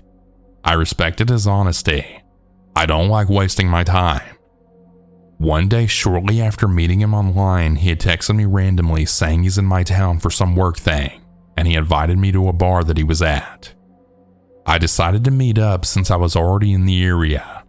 He said he would pick me up. I was dumb and naive and agreed, even though that it was just over 4 blocks away. It took him way longer than it should have to get me, and I honestly don't think he was ever actually at the bar. Once in Plenty of Fish Date's car, I noticed it was a rental, and that it seemed like he had just gotten his license because he was a terrible driver. After driving in circles, he told me to pick a place, but not in the area because parking is impossible. I picked a place 15 minutes away by car with lots of parking, but also a busy place since I was with a stranger. Once there, he had started pressuring me to drink. He insisted. I'm not a huge drinker, but I do enjoy pub-style bars. I caved and had a drink, and was again pressured to have another one. He was very pushy and seemed really irritated that I wasn't going for it. Now, usually I'd end a date pretty quickly if I was mistreated, but he became charming enough to keep me there at least until we were done with our date. I saw an old acquaintance at the bar, and I wanted my date to know that I knew him. In my head, I think I just wanted my date to know that someone could identify him. I'm not a paranoid person, but I think my subconscious was on alert. After about an hour talking in the bar, I tell him that I'm ready to head out. He then insisted that we go across the road to get coffee. At the time, it seemed strange to me. Neither one of us had much to drink, and we didn't need to sober up. Coffee seems like an odd choice otherwise. I entertained it though. Once there, we sipped our drinks. He told me that he rented a beautiful Airbnb in a nearby neighborhood that is more out of the city and in the country. He told me how he had it all to himself and invited me, going on about how nice it is. I kept politely saying no and throwing around different excuses, which he would counter with a reason for me to come. With no actual intention of going, I agreed, but only if he would drive me home to get overnight things. I felt like he wasn't going to let me say no. He seemed happy with that answer, so we headed out. While driving the direction of my place, he said that instead he would stop at a 7-Eleven and grab me travel-sized toiletries so I wouldn't need anything. I felt panicked because my plan was not to go with him. Something about him was off, and I really felt stupid for even getting back in his car to begin with. He turned his car and we were then headed towards the more country area. Literally, there aren't any 7-Elevens or any open stores in the middle of nowhere. Then I mentioned that I'm actually thinking that I'd prefer not to stay with him, and then asked to be brought home. He then said something that made me completely nervous to be around him for much longer. He said that he's sharing the Airbnb with the owners, and he said they're really fun and sweet, and they like to drink and play games together. He originally said that he had it all to himself, so which is it? I knew that I didn't want to make it obvious that I was catching on to his lies, so I went along with it and just said, "Oh, but I have to wear my cute fluffy overnight PJs instead of my date dress, because I'll be way more comfy that way." Then I spewed off a few other things. I mentioned that I needed my medication and absolutely can't miss a dose. Surprisingly, he turned around, and as we drove back into the city, I felt a bit more calm, but at that point still not safe. Finally, we got close to my place. I had absolutely no intention of letting him close enough to know where I live. He was mentioning that he was going to come up to my apartment once we got there, and that is just a huge hell no. I don't know what I would do, but I looked for any opportunity to get out of the situation, knowing that he could turn around and take me somewhere private in the matter of 15 minutes if he wanted. We got to a stop sign where people were crossing, thank God. I then quickly but calmly got out and then said, "Hey, I think I have a headache. I'll text you." I closed the car door and then went through a public park, which was right beside a building that his car wouldn't be able to drive into. I looked back just to make sure that he wasn't getting out of his car and following me, and I could see him staring at me. He was so furious, and I have chills right now just thinking about it. Within the hour, he had blocked me on Plenty of Fish. Looking back, I think that he possibly wanted to get me a coffee to possibly put something in it. I think that he told me on Plenty of Fish that we wouldn't ever be able to meet to maybe cover his ass, and I know that he didn't have good intentions with me. Since then, I've met my fiance on Plenty of Fish and was super careful about dating up until then, always making sure the first few dates are very public and to arrange my own transportation.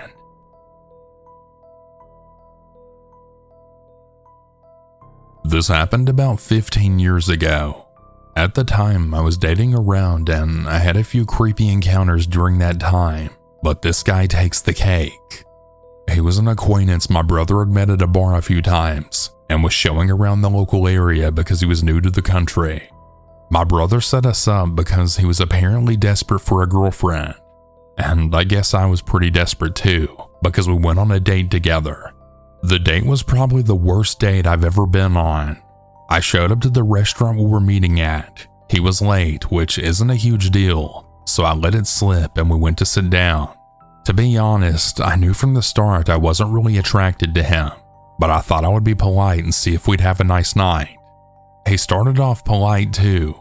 He held the door for me, pulled my seat out, the usual. It wasn't really necessary, but it was nice anyway. Then when we were sitting down waiting for someone to come and take our orders, I was reading the menu and he had started talking about how much his fiancée would have loved this place. That took me by surprise, and naturally I had asked about his fiancée. He revealed that he had a fiancée before moving over here, but that he had just left her to move to another country. I asked why they had broken up, and he said they never really broke up, but he just got fed up with her nagging him about various things and just moved away. I really didn't know what to say after that, so I changed the subject and had just started asking him more about himself and where he used to live. He wasn't really forthcoming. Eventually, our waiter turned up and had started talking to us. To clarify for the next part, our waiter was a man of color, and he had an unusual accent for our area. So my date stares blankly at him for a while, then turns to me and says, "You understand this guy?" I said that yes, I could understand him before telling him our orders. After he left, my lovely date continued to shock me. He said, "I wouldn't normally leave ordering to the lady, but that brown guy talked really weirdly and I didn't get it." Wow, way to tell me you're a racist and a sexist in one breath, dude. Again, I was speechless for a few moments before I got angry with him. I don't remember exactly what I said. It was something along the lines of, "Well, I'm not a lady, so I can order for myself just fine, thanks. And why make racial remarks?" Then he got annoyed with me and told me that he wasn't racist. He just wasn't used to that kind of person where he was from. I pointed out that he wouldn't have met me if he just stuck to people he was used to in his own country. He calmed down and then told me that he wouldn't want that because he's glad he met me.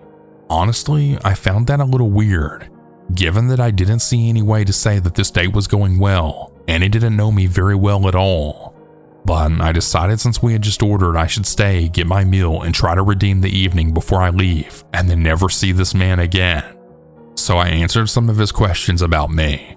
Basic getting to know me and small talk stuff for the most part.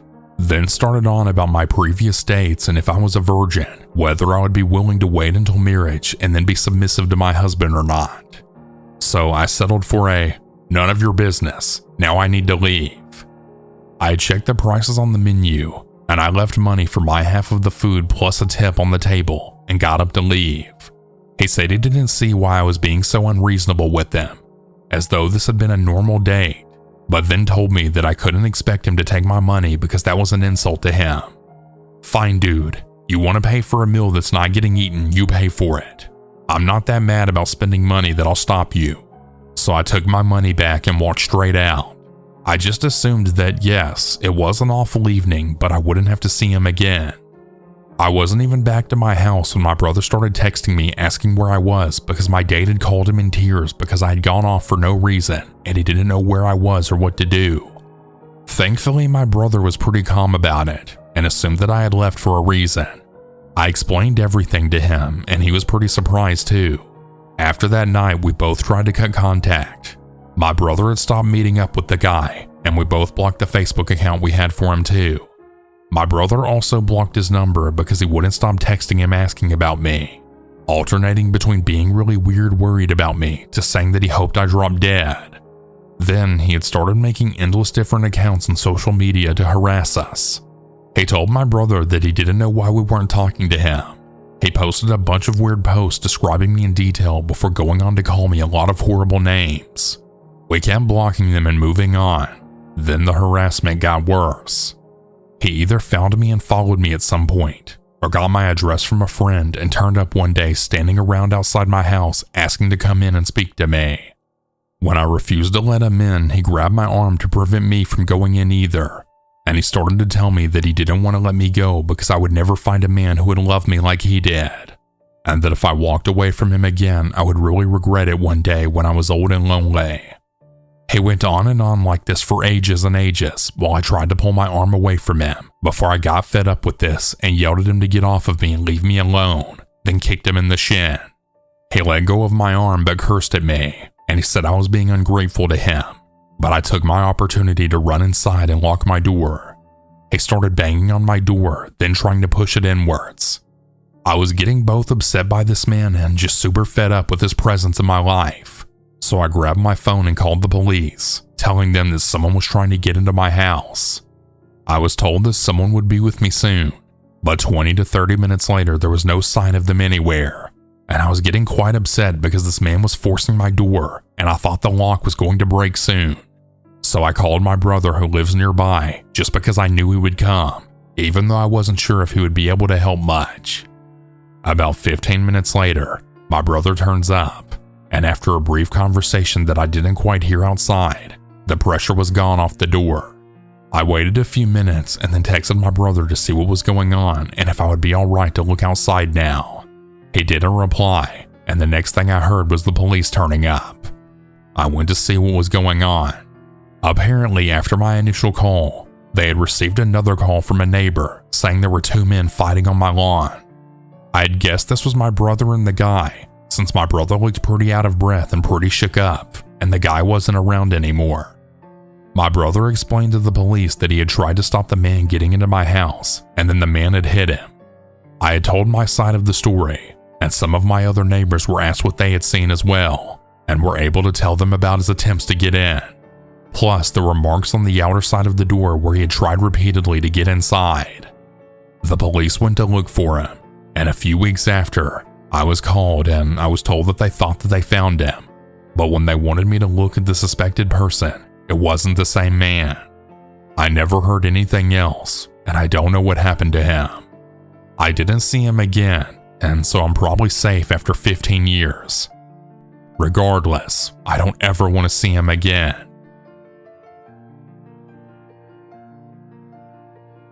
This was an experience I had alongside my BFF in high school. This was about 2006, maybe 2007 in rural upstate New York. We met in 3rd grade and are still friends to this day. We're both 27 now.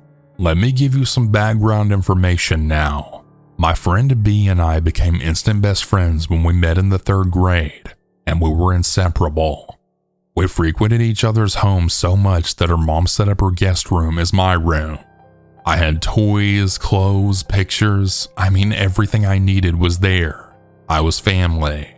Pictures of B and I hung up on the walls of the home owned by her very proud mother, Shelley. Shelley had always wanted 2 daughters, and she loved me so much that she actually considered me her second daughter. Now, on to the meat of the story. Again, this incident took place when B and I were sophomores in high school. Her mother was divorced and dated a few different men, meeting some off sites like eHarmony. She had been speaking to a man for a few weeks, gushing about how manly and charming he was.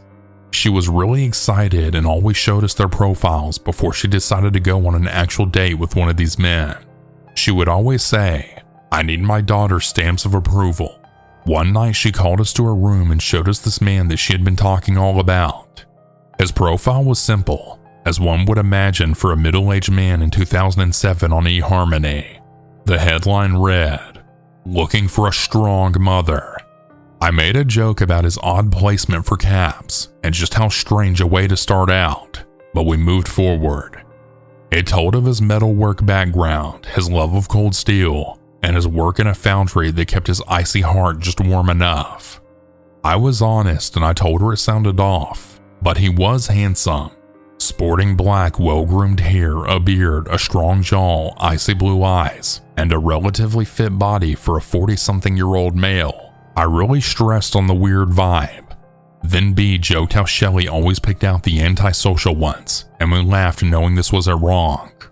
Shelley's brought some really weird stories home, but what do you expect from meeting men online? We told her to go for it, so they planned on dinner. It was a haul for him, about a 2-hour drive. He was driving to our location where they would then take one car into town. B and I helped Shelley pick out her outfit, helped her with her hair and makeup, and then went back upstairs so she could have some free time to herself before the long night. We headed up the stairs where B and I were painting a wall in her room, just listening to music and cutting up. He had just let himself in the house like no big deal, and then just came upstairs without saying a word. No knocking, no doorbell. The dogs didn't even bark. Nothing. So we get spooked, jump, scream, and crap our pants a little when we hear a man start walking behind us. We don't know how long he had been in the house. We don't know how long he had stood behind us without speaking. But when he did speak, we shook. Well. I didn't know I was getting a 2-for-1 deal, he said quietly in a gravely low voice. He chuckled as we stood there in shock of the stranger in a room. He sauntered over to us like a man on a Sunday walk. The smell of cigarettes filled the room, as if Rod Serling himself was standing in the corner explaining our situation to the audience for our own personal episode of The Twilight Zone. Right then, I noticed how much this guy looked just like the guy in the picture Shelley had showed us, except he had salt and pepper, not jet black hair, and his eyes were not ice blue, but black, not brown, but black. It looked like this guy was 100% pupil. Are you? I was then interrupted by Shelley shouting, "Who got hurt?" She must have thought we were horsing around and that one of us got hurt. This was normal for us because we goofed around a lot. She was jolted at the sight of this man blocking her from us.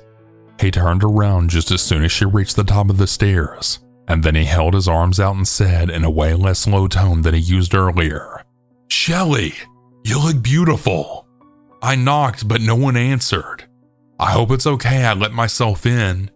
These are your girls? They're beautiful, just like their mommy." I'll never forget how he said mommy. It felt dirty. B and I both side-eyed each other, then stepped down off our stepladders. We were both very in tune with each other. I felt weird and I knew she did too, and we both felt the odd air of the room. Shelley glanced away from him and at us who were behind him, looking at her with wide eyes, both kind of shaking our heads side to side in disbelief. Shelley looked back to him. This exchange only took a few seconds, but it seemed like an eternity. She had forced a smile at him and said, "Oh, I'm sorry. Next time just ring the bell. I'll open the door." He nodded and he walked towards her with open arms and then hugged her like they had been the oldest of friends. She looked at us as they hugged and just kind of rolled her eyes to show us what she thought of his excuse. She proceeded to tell him that it wasn't appropriate as she led him down the stairs, and we had heard him apologize over and over. B and I instantly ran to our phones. We agreed to text her mom what he had just said to us so we could tell her without him knowing. We hit send, and about 10 minutes later we had heard footsteps up the stairs. It was Shelley, and she shut the door behind us and asked us if we were okay. She hugged us, and she told us she was sorry he made us feel uncomfortable. She explained to us that he said we reminded him of his girls and didn't mean to scare us. We nodded, then they said they were leaving out for the date. We hugged her, said to be safe, and we would see her soon. As she headed down the stairs, B and I just looked at each other. We both knew that something wasn't right, but we were both speechless from the good scare we received from this dark man just about 15 minutes prior. We heard them walking and talking, heading towards the front door a few minutes later. Shelley shouted up the stairs that she loved us. We yelled back that we loved her too, and then the door shut. We instantly had started talking to each other, saying the same things. B spoke over me. "He laid that charm so thick as soon as he saw Mom." B exclaimed further, "And did you see his eyes? What the heck was that?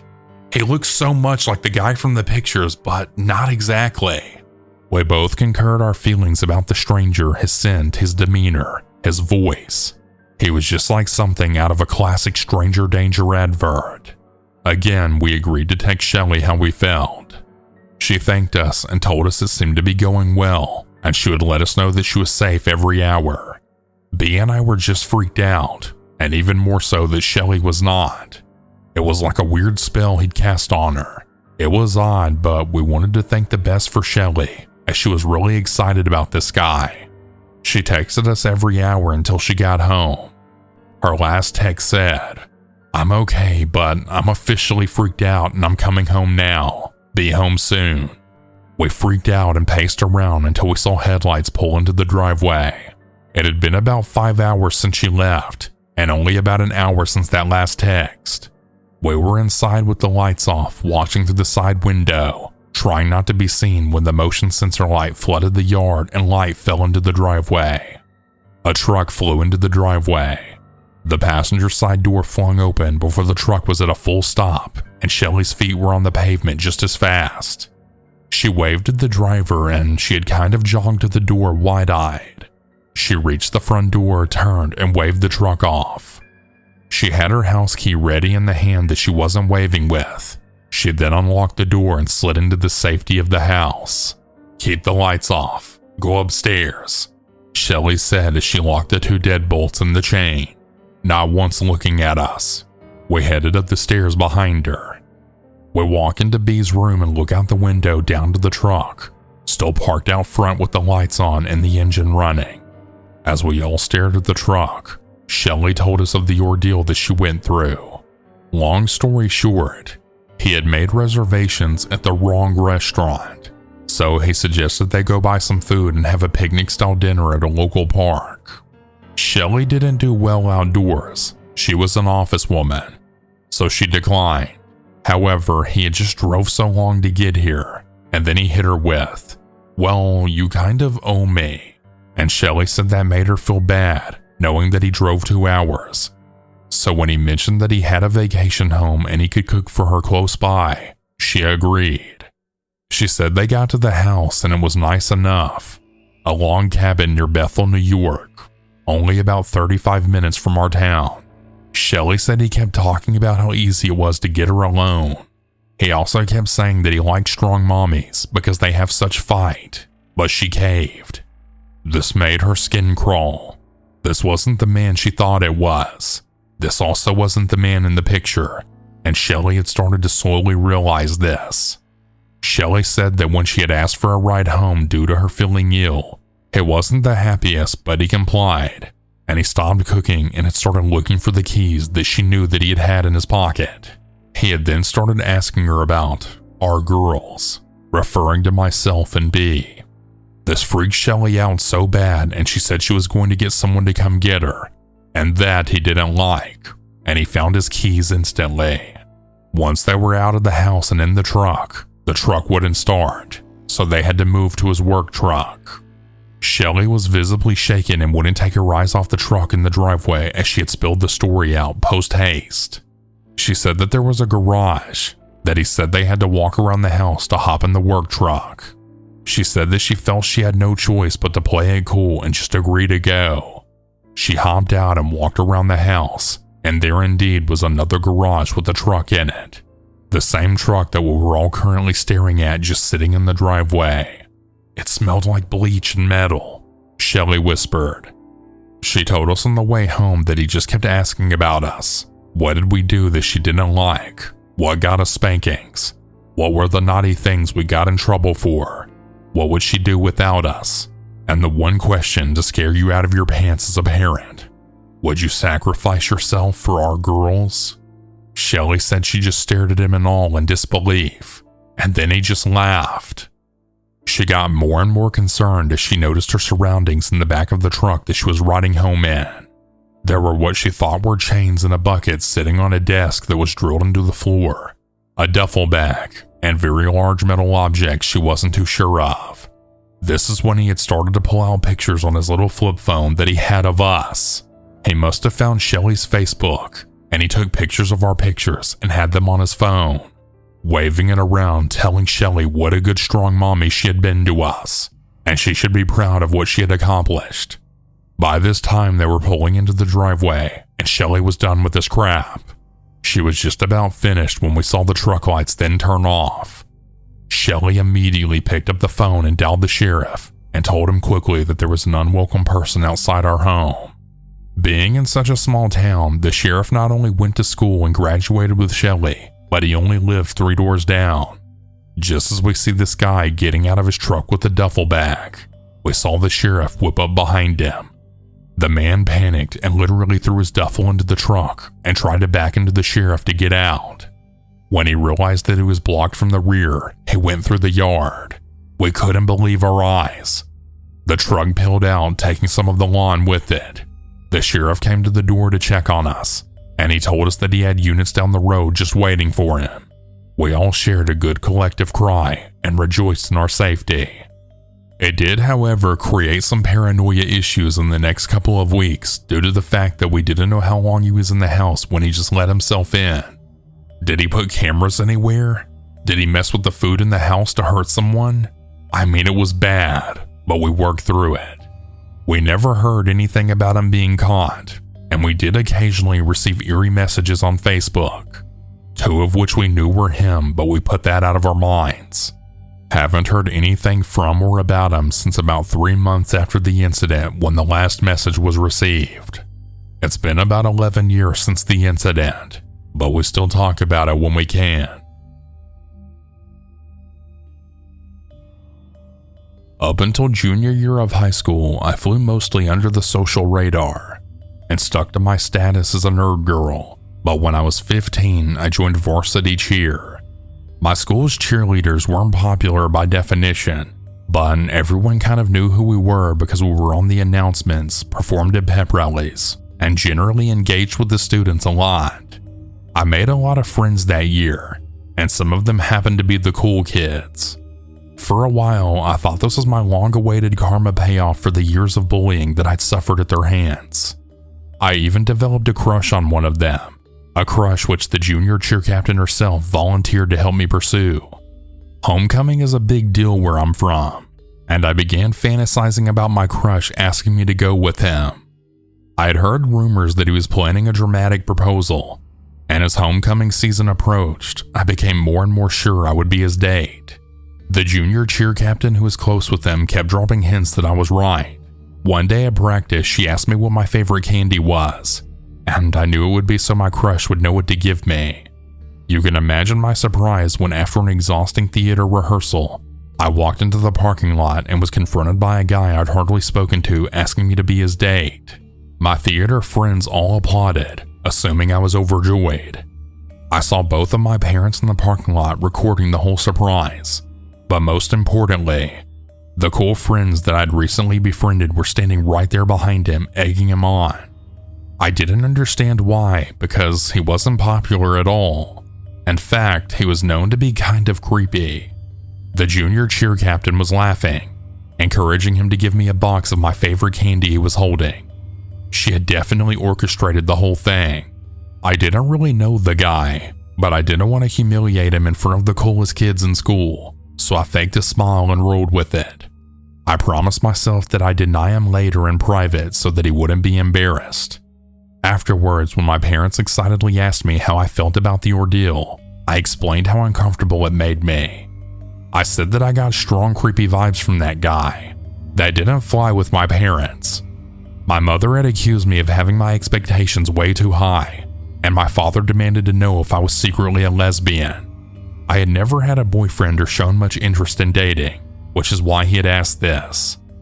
To make his case stronger, I had just become best friends with the only openly gay girl our school had ever seen. Long story short, I knew that if I shut down my date, I'd effectively declare war on my parents. However, I played my dad's protective instinct against him and persuaded him to let me friend zone my date. After all, he knows how high school boys think, right? I texted my date that night and explained that I only saw us as friends, but would still be happy to go to homecoming with him. He was very polite about it, although I could tell he was interested in me romantically. It seemed we'd reached a deal until the next day at school when one of my cheerleader friends referred to my date as my boyfriend. I corrected her and I told her that we're just going to homecoming as friends. She seemed confused and told me my date was telling everyone who could listen that I was his girlfriend. A few more of my friends approached me with similar comments, and I confronted my date about them. He denied all involvement and suggested it was just a rumor. I reminded him that we were just friends and that I had zero romantic interest in him. He said he understood. I got a call from the junior cheer captain. She pretended to be sweet and conspiratorial, but I was still annoyed that she had led me to believe that my crush would be asking me to homecoming. She began her attempt to persuade me that I was wrong to friend zone my date. She said that she had spent many afternoons planning his proposal with him, and she knew he was kind of creepy from afar, but he was sweet and caring underneath all that. I said if he was such a catch, then she should date him. Annoyed, she dropped the sweet act. She told me that I had to date him because he liked me so much and he had gone to so much trouble to ask me to homecoming. I had to give him a chance because she'd gone out on a limb for me. I told her she was wrong, that I didn't have to do anything I didn't want to do, and I owed him nothing. I ended up hanging up on her soon after that, but that was just the beginning. Starting the next Monday, he would corner me in the hallway and give me a rose he held in his teeth. He usually did so between my 6th and 7th periods, when my path through the hall crossed his. I was deeply uncomfortable with this, and I told him so, but he wouldn't stop. I took different routes to escape him, but the junior cheer captain and her posse made a point of tracking me down so he could find me elsewhere. Every time he did this, everyone in the area would treat it as a sweet romantic gesture, despite my obvious discomfort. Wouldn't any girl be lucky to have a boy so devoted to her who gave her a rose every day? He was still telling everyone I was his girlfriend. The final straw for me was when he walked into a class he wasn't in to find me and then give me my daily rose. When he came in, I told him to get out and leave me alone. His feelings were clearly hurt, and he left looking like a kicked puppy. My classmates started calling me cold and heartless. It didn't matter what I had to say about him. I was an ice queen, refusing the sweet boy's advances. Everyone in the school had decided that I was in love with him, and that nobody cared what I had to say about it. My actual crush, who was part of the popular group, joined the junior cheer captain in pressuring me into returning my date's feelings. At every event where the cheerleaders were present, my date would push his way to the front of the crowd. He would go to great lengths to get my attention. At football games, he would have a flag in the student section so I'd look at him when we were cheering. The other girls would make comments on how endearing he was when he waited in the parking lot by our bus back to the school, all to hug me and tell me how great I did. I didn't know what else to do other than let this happen. I had only recently ascended to a position of visibility. If I conflicted too hard with the cool kids who were dead set on setting me up with this guy, I could be an outsider all over again. I hoped that if I just kept ranting to my real friends about how creepy he was and publicly let him do what he wanted, it would all blow over. My school had a 15-second attention span, so some scandal had to one-up me sooner or later. The truth emerged as usual in the locker room. It turns out the junior cheer captain had been telling him during their afternoons together that I was into him. He would come to her for help announcing his crush on me, and she'd gone a step further and convinced him that I felt the same, despite the fact that I didn't even know his name. She lied to him for weeks prior to the homecoming proposal, and when I told her that was wrong, she didn't care. She told me I should be grateful, because everybody was starting to think that I was gay. My best friend and I inspired to spread a rumor that we were dating. After all, everybody thought I was gay, right? But my date wasn't fazed. In fact, he told everyone that he'd just turned me straight again. Gross. 3 weeks after he asked me, it was finally homecoming night. Thanks to cheer obligations and a complete coincidence involving a switch backpack that left me without my dress, I ended up only attending the dance for half an hour. My date awkwardly stood on the side of the room while I danced my heart out to Mr. Brightside by the Killers. I almost felt bad for him when, right at the end, the junior cheer captain appeared like a summoned demon to suggest that we slow dance at the next opportunity. Thank God I escaped that one by walking to the DJ and suggesting he play Footloose. My date walked me out to the parking lot to wait for my mom to pick me up. While we waited for her to drive around, which took entirely way too long because she still hoped I'd stop making a fuss and date him, he asked me out. I politely declined. He quickly stammered that we could go with a group of people, like the junior cheer captain and my crush. I denied him again and made it clear that we were only friends, and I wasn't interested in romantic endeavors because I was too busy. That was actually true. I was in all advanced classes, varsity theater, and cheer, and I worked part-time. A few days later, a teacher eloped to Vegas, and nobody cared about my love life anymore. My date and I were distanced again by classmates and activities and work. It finally appeared that everything was going back to normal. That Friday at the football game, my crush had asked me to sit on his shoulders for the alma mater. kind of a romantic thing at my school. Overjoyed, I accepted, and I hoped that this was the beginning of a new chapter for me. I ignored the frantically waving flag in the stands. On Monday, my date stood on a chair in his second period class, and then he announced that everyone should be wary of my crush because he would steal your girl. I heard everyone buzzing about it a few hours later when someone called me a horrible name, again for breaking my date's heart. I knew I was being dramatic, but I decided to not go to lunch that day, terrified of running into him. I'm so glad I didn't. Later on, I saw on Snapchat that my date had carved my name into his arm with a pair of scissors. His bleeding arm was screenshotted and sent to me by half a dozen people, most of them demanding why I'd hurt him like this. He did it in the middle of lunch in a crowded cafeteria, and somehow no administration noticed or cared. The school was buzzing. My date was a broken-hearted victim, and I was the evil, secretly gay girl who wouldn't give him a chance. I got so many dirty looks from people. By fifth period, I was ready to just walk out, but my good girl instincts kicked in, and I decided to tough it out for 2 more hours. Around that time, I got a panic text from one of my cheer friends. While she'd initially been insistent that I date the creepy guy, she'd apparently changed her mind after the lunch incident earlier. She told me that my date, who was in her 5th period class, was going off the rails. He had started out saying that he wanted to kill himself because I wouldn't love him. This had then escalated to saying that he'd kill my crush for lying to me and stealing me away. Finally, he'd started talking about how he knew where I lived.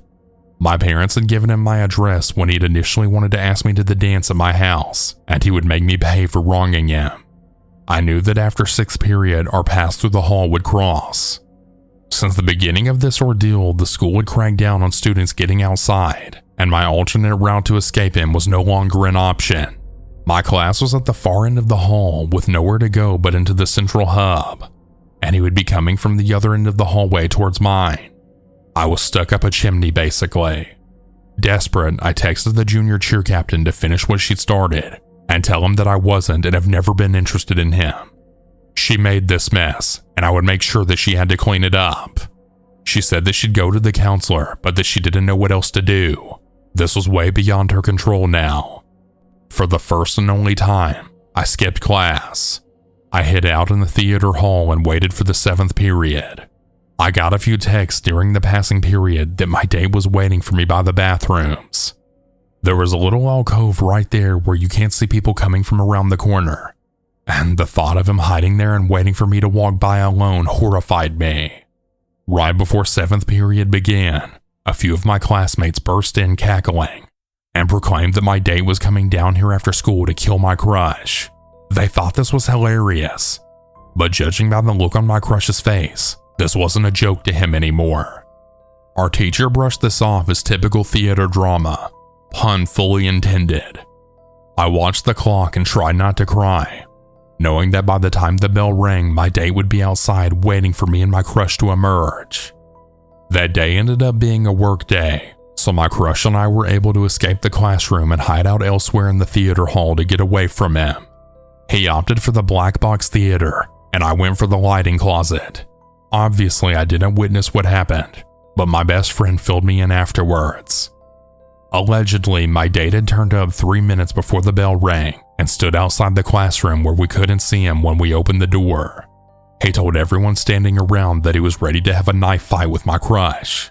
We don't really know if he actually had a knife or not, but the idea that he might was enough to terrify me. His arm was wrapped in paper towels that he was bleeding through. My best friend told him that my crush and I were gone, but he didn't believe her. He stood outside for 25 minutes until the administrators began walking through to make sure that no one was in the school who shouldn't be. My date wasn't in theater, so he wasn't allowed to stick around. That night, I texted him that not only would I never date him, but could no longer even see a friendship between us. I then sent him a number to a suicide hotline, and I told him to get help. Finally, I told him that he needed to learn what no meant, and that I never wanted to speak to him again. He responded that he was sorry, and he asked if there was anything he could do to fix this. I told him no. I don't think he learned the meaning of the word after all. because the same pattern repeated itself a few months later on Valentine's Day, the next year at homecoming, senior year, Valentine's Day, and also prom. But those are other stories. I've since graduated and gone off to college hundreds of miles away from him. My family back home moved from the address my parents gave him. Contrary to popular belief, I'm not gay. My crush, on the other hand, came out a few months later, and we were friends for the rest of high school. I'm working on handling romantic endeavors in a healthy way, but he really got in my head. He was the first person to ever show interest in me. Ironically, the last time I saw him was my first and only homecoming game after graduating, but this time I actually had true friends to defend me when he predictably tried to pull some weird stuff with me. The worst part, looking back, was somehow being at fault for everything. Even to this day, people from my high school reference the whole situation as, "That one time you wouldn't date that poor shy kid." I can't even appreciate red roses anymore. This is gonna be part 2. The whole first part of the story that you just heard happened in 2015 when I was a junior in high school, and I'm a junior in college now. I was 15 during the first homecoming debacle because I'm young for my grade. Everyone else involved was 16 or 17 at the time. My parents, after all this played out, had very different reactions. My mother apologized for not believing me in the first place and pressuring me to lower my standards. My relationship with her has become a success story in the past 4 years, and this experience jump-started its evolution. On the other hand, my father has rewritten the narrative entirely, and he insists that he never once advocated that I go to homecoming with my date. He says that he was always wary of this kid, and he also didn't ever ask if I was gay. I'm not. I'm bi actually, but I didn't realize it until my senior year of high school. I didn't go to the counselor yet because she was shown to be bad at her job, as you'll see in this continuation. She liked to victim blame a lot. Well, she was fired after I graduated in 2017. My high school and home district in general was an administrative nightmare. I've heard from younger friends that after a massive staff turnover, things are finally starting to look up, but none of it improved during my time there. My story was perfectly in character for the level of ignorance my school expressed towards unhealthy activity. My date didn't and doesn't use social media, at least not to my knowledge. I found an abandoned Twitter account that looked like it might belong to him, but it was last active in 2016. I have no contact with him at all anymore, which I guess is a happy ending. A few people have implied that I'm making all of this up. They're not the first, and they probably won't be the last to say so. Even I know this crap is wild, and that's why I didn't say a word about it for years. I don't feel the need to prove my honesty to random strangers on the internet. If there's anything that I learned from this nightmare, it's that people will only believe what they want to believe. The truth is that I had a weird as all hell experience, and it's affected my life in a lot of ways. Believe it or not, I still have to deal with its repercussions on a daily basis. This post is less of an update than it is a continuation, since all of this happened years ago. Long story short, my ex didn't get the message after the homecoming junior year, and he ended up pulling some seriously weird crap even after we graduated. None of it was as epic as junior homecoming, but it definitely cast a shadow over the latter half of my high school experience. From here on out, due to his activity for the next 2 years, I'll be referring to him as my stalker. For the months after homecoming, things had started to settle down again. I didn't have any classes with my stalker, and the only person I still had to deal with was the junior cheer captain. She would go out of her way to be nice to me, inviting me to parties and buying me coffee and giving me rights to games, basically bribing me to keep quiet about what a manipulative person she was. My stalker appeared on Valentine's Day 2016. I was still a junior, but I had almost forgotten that homecoming had even happened, when halfway through my day he had cornered me in the hallway and gave me a rose out of his teeth. I had hoped that that would be the end of it, but I underestimated my classmates' appetite for drama. During 7th period theater, we were in the library computer lab. After the rose thing, my crush from fall semester, who had since come out as gay, warned us that my stalker was carrying around a present for me in his backpack.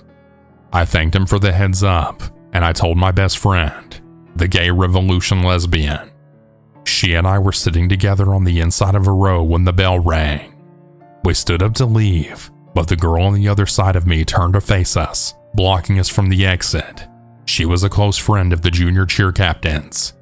She asked me what I was doing after school, and I knew that she must be trying to herd me towards my stalker so I could collect my presents. I leveled with her and said that I knew that my stalker was waiting for me somewhere, and I told her straight up that I wasn't going to play nice with him anymore. She turned on the same old guilt trip as everyone else, telling me how much he cared about me and how hard he had worked on those presents, but I refused to go. I knew that I needed to get out of the school as soon as possible, before she just told my stalker to come meet me at the library instead of the theater hall. To get her out of my way, I said I'd go meet him after I went to the bathroom, and she moved out of the walkway. My best friend and I hid out in the bathroom farthest from the theater hall. I knew that he wouldn't leave until he delivered his gifts, and we had rehearsal that day, so I knew I'd have to go down there sooner or later. My best friend suggested that she go down and retrieve the presents for me, so that he'd leave before I had to go to rehearsal. 2 more of my friends happened upon our bathroom crisis, and they decided to link up with my best friend on our mission. I waited in the bathroom while they went to intercept the gifts. 20 minutes later, they returned. Among the gifts were 3 boxes of my favorite candy, an expensive Doctor Who jewelry box, and a full bouquet of roses again. They told me, laughing uncomfortably, that there had been a whole group of people waiting for me to walk into the theater hall.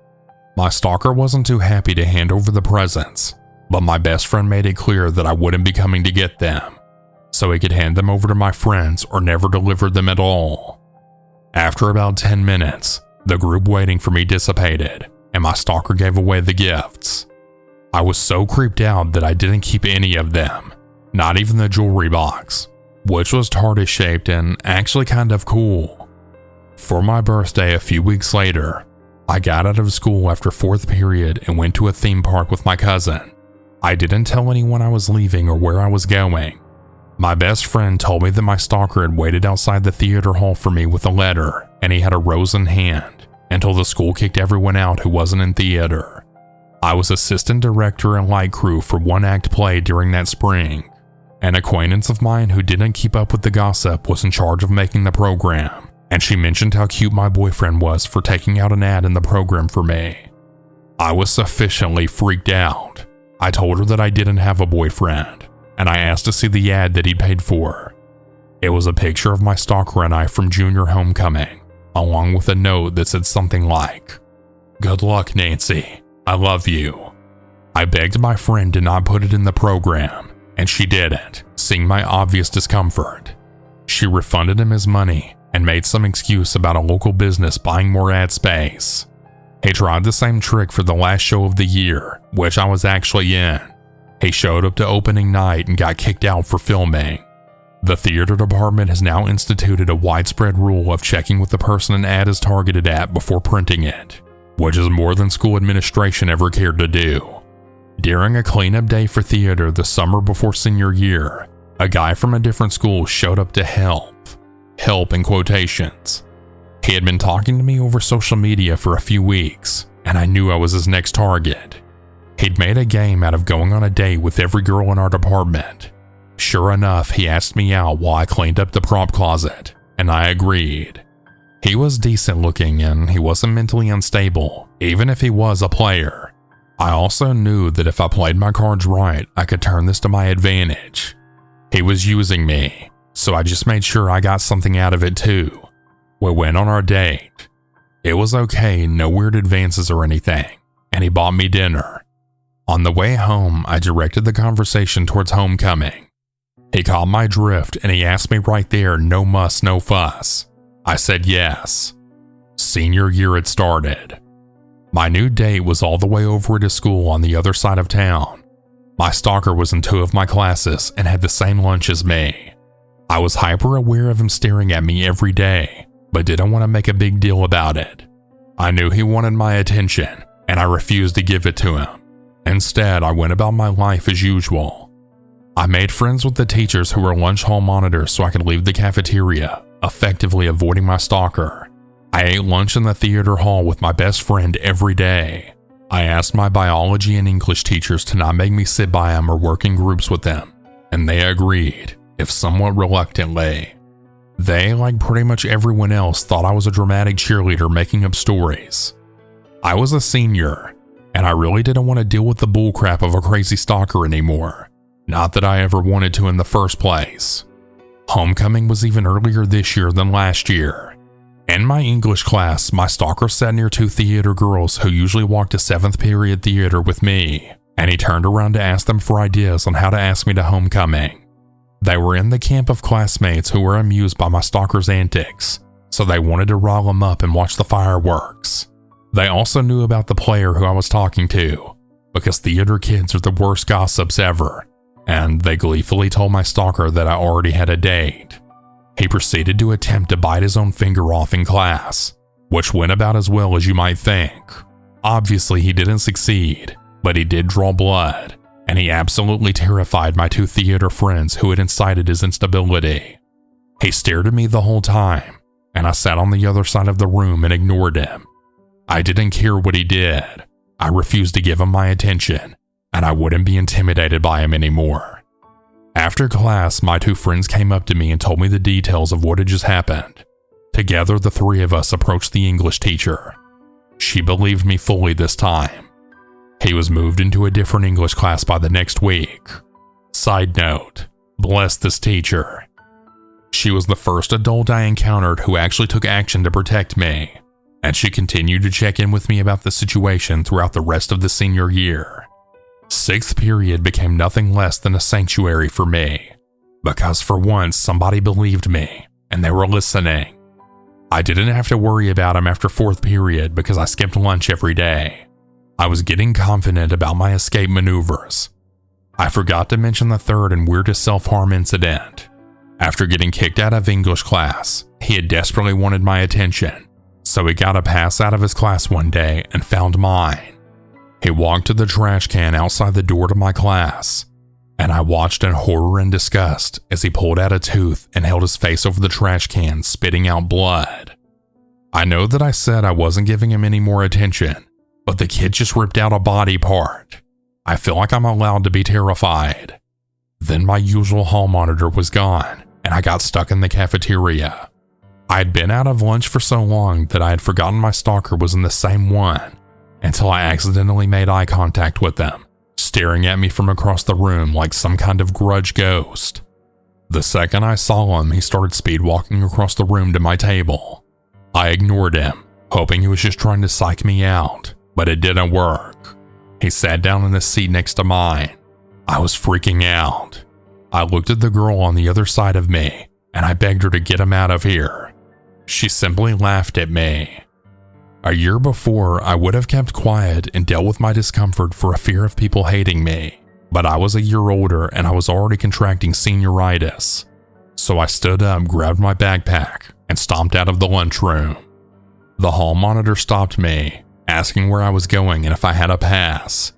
I said that I was going to talk to the crisis counselor, and he let me go, probably because he didn't want to touch that with a 10-foot pole. I walked directly to the counselor's office, signed in, and found myself sitting in her office a few minutes later. I told her the whole story from the beginning. I had been to her office once before, and she shooed me away after saying I was being too dramatic. This time she didn't. Instead, she spent the greater half of the hour I was there asking why I hadn't come to her when this all started. When I finally got her to address the actual problem, her first question reaffirmed my fears. She went on to ask me after I told her about the self-harm and threats and general creepiness, what about him made me so opposed to dating him. I thought I was going to scream. I had a gut feeling that the truth wouldn't get me anywhere, and I needed action. I didn't care how I got it done, but I needed him out of my life and definitely out of my classes. So, knowing full well her attachment to Jesus, I pulled the Saving Myself for Jesus card. I put all of those Sundays being forced to go to church to good use, and it worked. She finally stopped asking me why I waited, why not just date him, and asked what would make me feel safer. I told her to get him out of my schedule, and she said she'd look into my options. Within a day, I was called back into her office. She had gotten him placed in another lunch period, but biology was only offered 4th period, and both of us needed it to graduate. I still considered this a victory though. I only had to see him for 50 minutes every day. She told me to come talk to her whenever I needed someone to lean on, and she would make sure that my teachers understood. Well, my stalker found new methods of seeing me. My best friends didn't make the cast of the winter musical, but I did. I didn't realize that I had been isolated until my stalker joined the crew and regularly tried to intimidate me. He would drill holes in set pieces that didn't need work because I was sitting near them and he wanted to watch me flinch.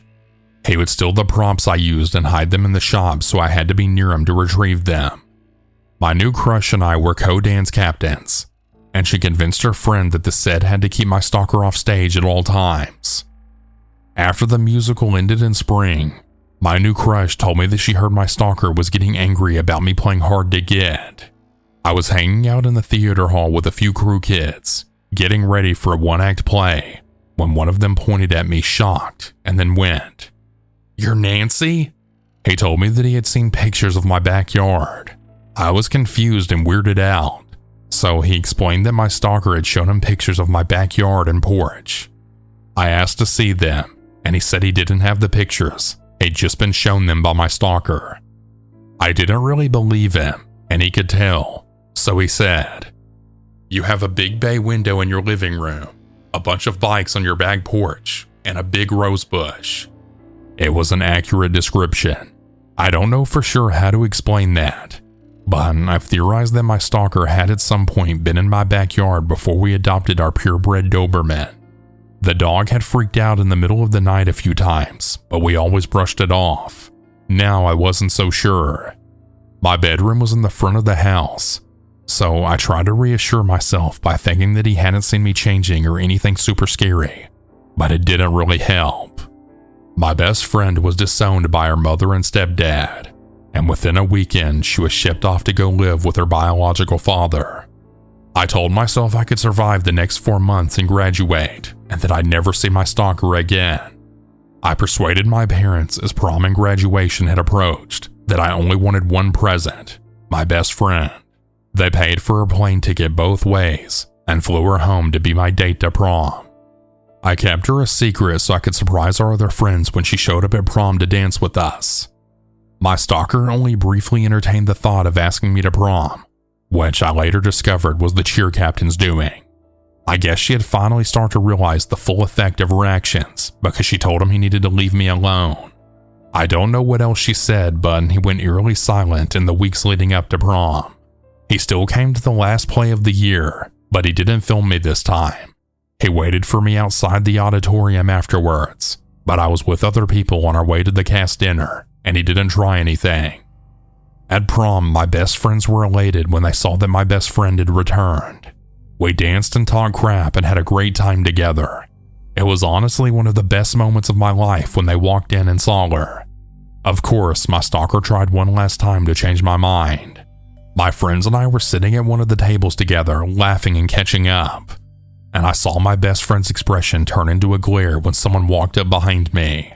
I turned around to see my stalker waiting behind my chair. I stood up and said as calmly as possible that he wasn't welcome here. I was also 17 and pissed off and feeling unstoppable, so I tacked on, "If you ever speak to me again, I'll rip your balls off." It was the last thing that I ever said to him. My best friend flew back home, and we all graduated, and everyone went our separate ways for college. I saw my stalker again at the first homecoming after I graduated high school, but he didn't talk to me. He just stared at me the whole time. Later on, he showed up to my sister's fall play at her alma mater, and he asked a cast member where she was and if I was there. Lucky me, the cast member was one of my littles, and he told my stalker he needed to leave immediately. I guess this story has a happy ending. I got away in one piece, with no foreseeable appearance of my stalker in my future.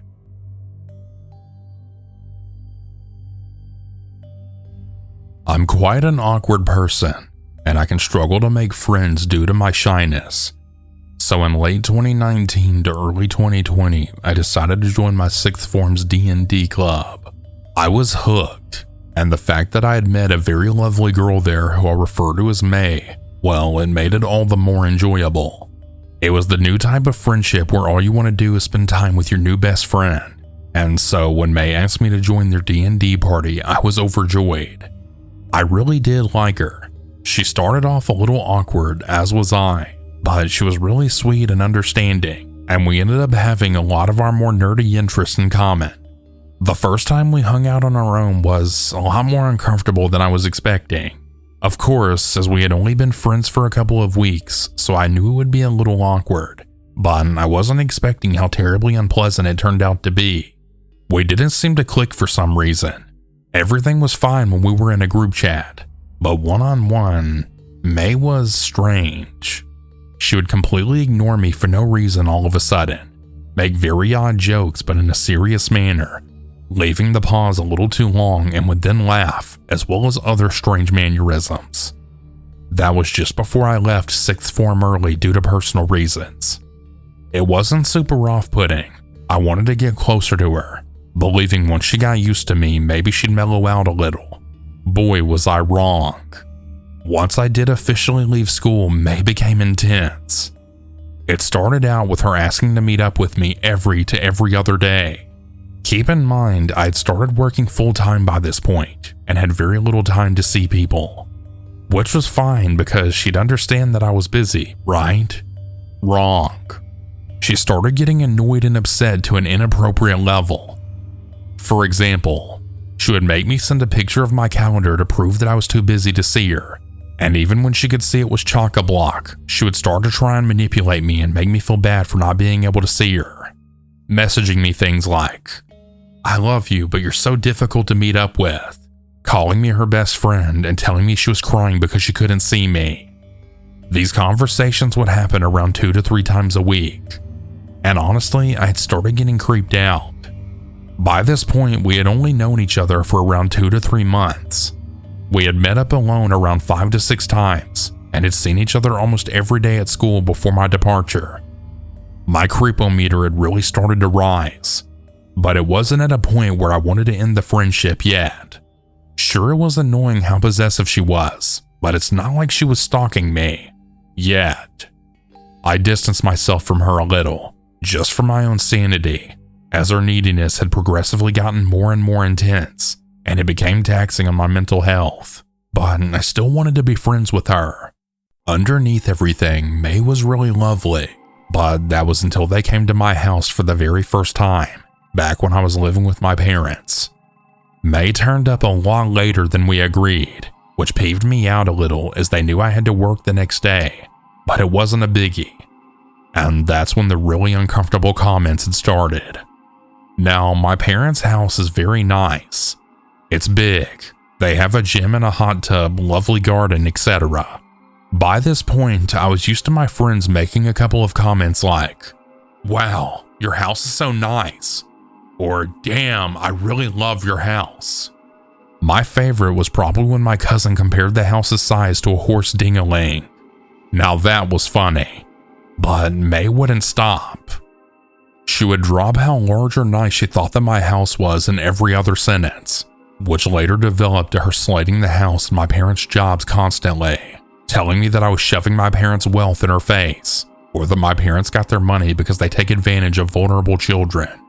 Please keep in mind that I had not spoken about my parents' money or the family home once in this conversation, because talking about private things like that is just very uncomfortable to me.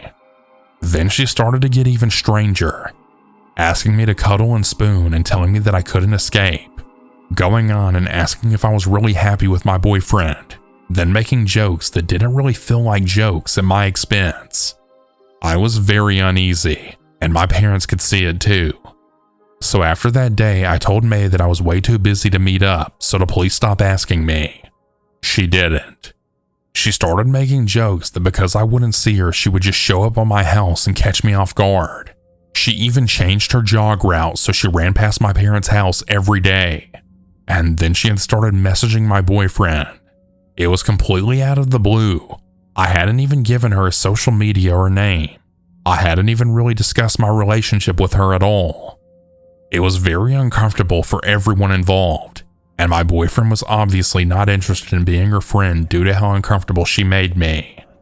She told him things like, "You need my permission to date because I'm her best friend, and you have to be friends with me and like me because I'm her best friend." We were not even close to being best friends. She would spam my phone with messages and I would reply back around twice a month. I was completely smothered by her. It was so strange. But when I received a screenshot of their conversation from my boyfriend because he was so creeped out, I was livid.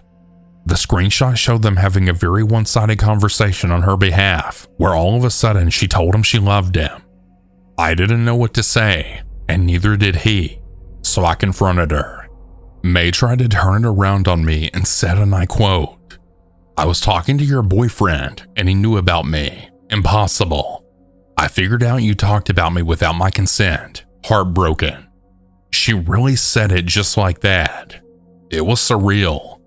I told her that I had mentioned that we met up and that she was a friend from school, which was true.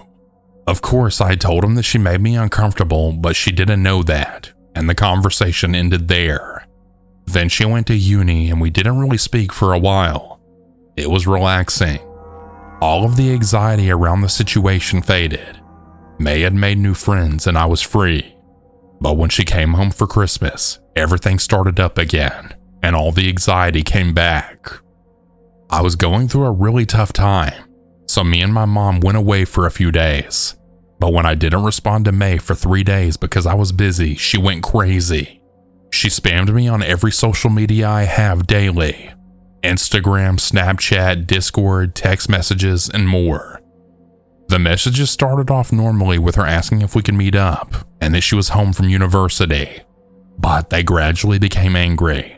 And I won't lie, it was scary.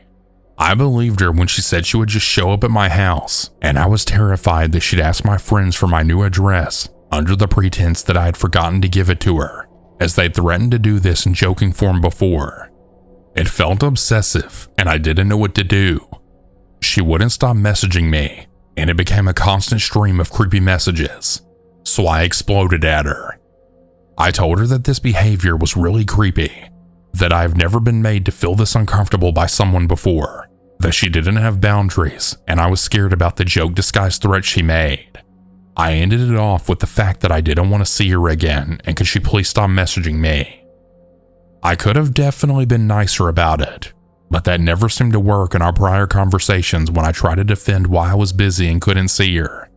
She became incredibly apologetic, then got angry, then started to try and manipulate me into meeting up, apologizing and putting herself down, and then telling me that she loved me.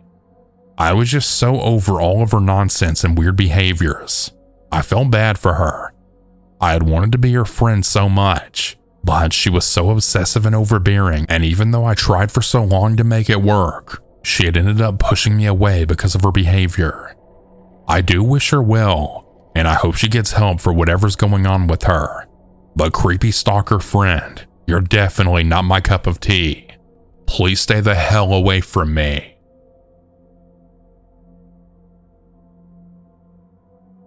My encounters with this individual, who I'll call Ben, began in November 2024 at school.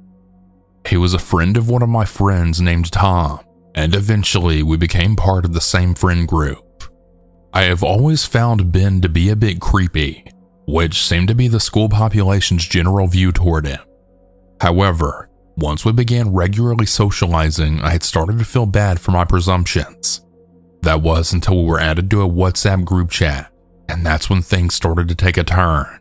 First, it was the mindless constant images of gore that he would send, involving very graphic details of horrible things. I don't know if these images were even real or not, but they made me very uncomfortable, to the point that I had to ask him to stop, to which I was then told to just take a joke and stop being a puss. This was followed by messages where he stated that he had harmed animals, along with other sick fantasies involving people I knew. I wasn't sure if Ben was just your average edgelord or what, but something just didn't seem right. Then one Saturday, I was alone Christmas shopping in my town when I had noticed Ben standing down the road from me, just staring directly at me. I waved at him awkwardly, to which he just stared before walking casually down a side street. For the rest of the trip, every time I turned, Ben was just standing, just staring at me from a distance. I eventually gave up shopping and went home, pissed off. I texted him about it, to which he just stated that he didn't know what I was talking about. Then in school and lunch, Ben and another friend Jack convinced me to come with them to the forest behind our school with another friend named Zach. It was stupid, I know, but I was bored and I went along anyway. We had started getting deeper into the forest, and Ben was becoming weird. He was laughing, and he just kept repeating, "Closer, let's get closer." Eventually, both Zach and I agreed that it was creepy and off-putting, so we turned back. Ben seemed pissed when he and Jack returned.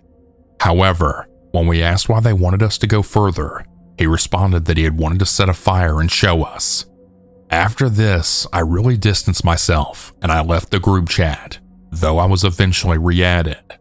While on my hiatus from that group, Ben had actually attacked Tom with a homemade blade. He did this in school, and it resulted in a wound near his wrist. This resulted in Ben being expelled from school, though no legal action was taken. It's now been a month and I was re-added to the group chat, only to find that Ben has been sending graphic self-harm photos and talking about his hatred for his own family, blaming them for his misfortune. I'm worried that he genuinely gives off serial killer vibes, but perhaps I'm just being paranoid. I often wonder about that time in the forest and in the town plaza. Anyways, thanks for listening, everyone. I guess I'm just wondering if I should really be concerned, or maybe I'm just overreacting. I sometimes worry that Ben knows where I live and isn't far away.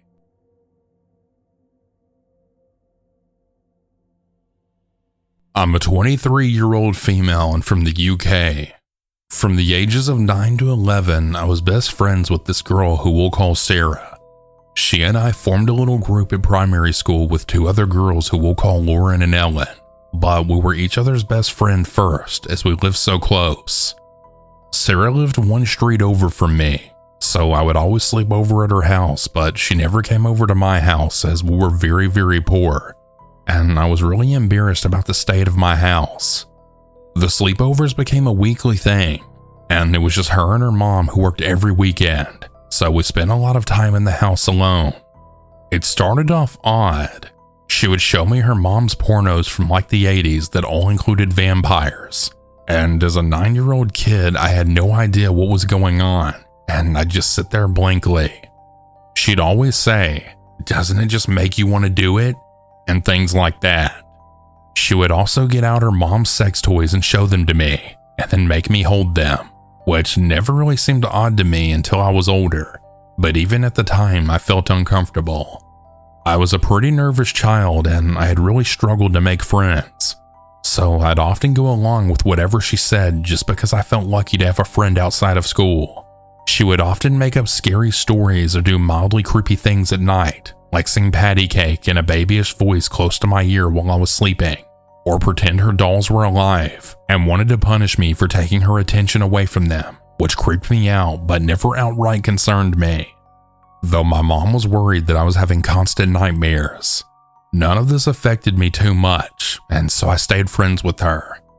Later that year, I got mauled by a dog, a Japanese Akita, and had reconstructive surgery on my face. Due to this, I had to take medication at certain times and would be escorted to and from the school office every day by my other friend Lauren. Because of this, we became best friends and I had started sleeping over at hers instead of Sarah's. Sarah didn't like that I was getting a lot of attention due to my fresh scar, or that I had replaced her with another friend, so she said that she was pregnant at 10, complete with tears and plans and everything, including Ellen telling her mom at the end. This went on for months, and as kids we didn't even question the validity of her claim. At some point she had dropped this, and next she pretended she had cancer. I called her out on that one, as I knew a lot about cancer because my auntie had it at the time, which she really didn't like. After that, she had started calling me names, stealing my school stuff, made up lies about me, and more, making our other two friends pick between me or her.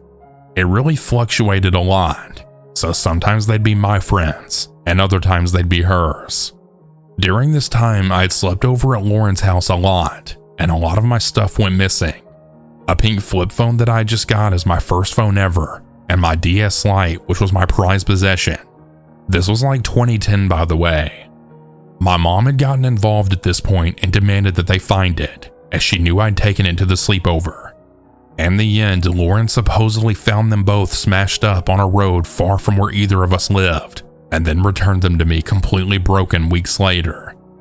Later on, both Sarah and I got invited to the swimming baths for Lauren's birthday, and for once we got along.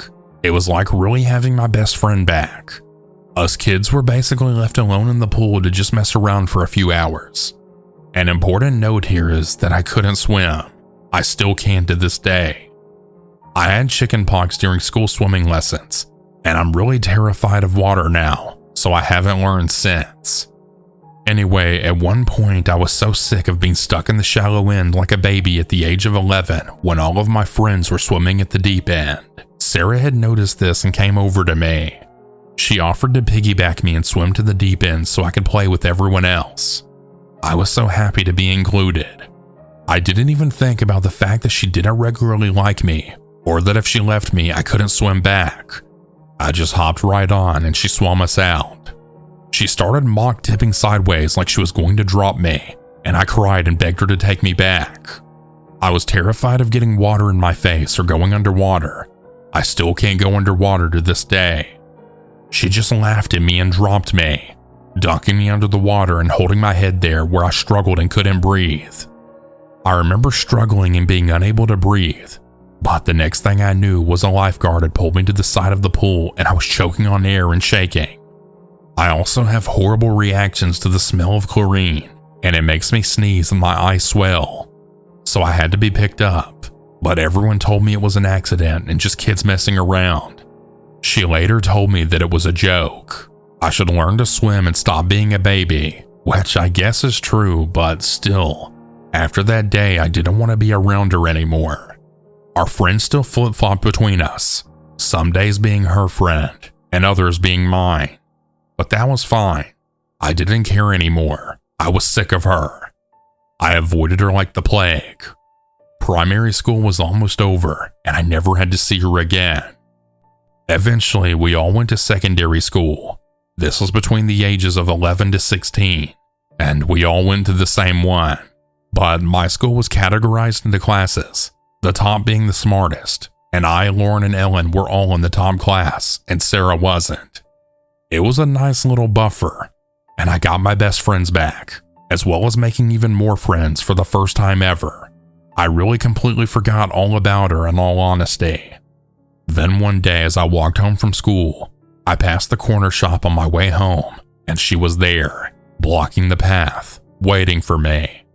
Her school tie was tied around her head like a headband, and she was crying. I had to go around her, and she literally growled at me and launched herself at me.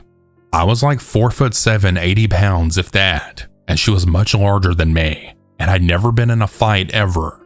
I had no idea what to do to get her off me while she clawed on my neck and alternated kneeing me and elbowing me. I just wanted her off me.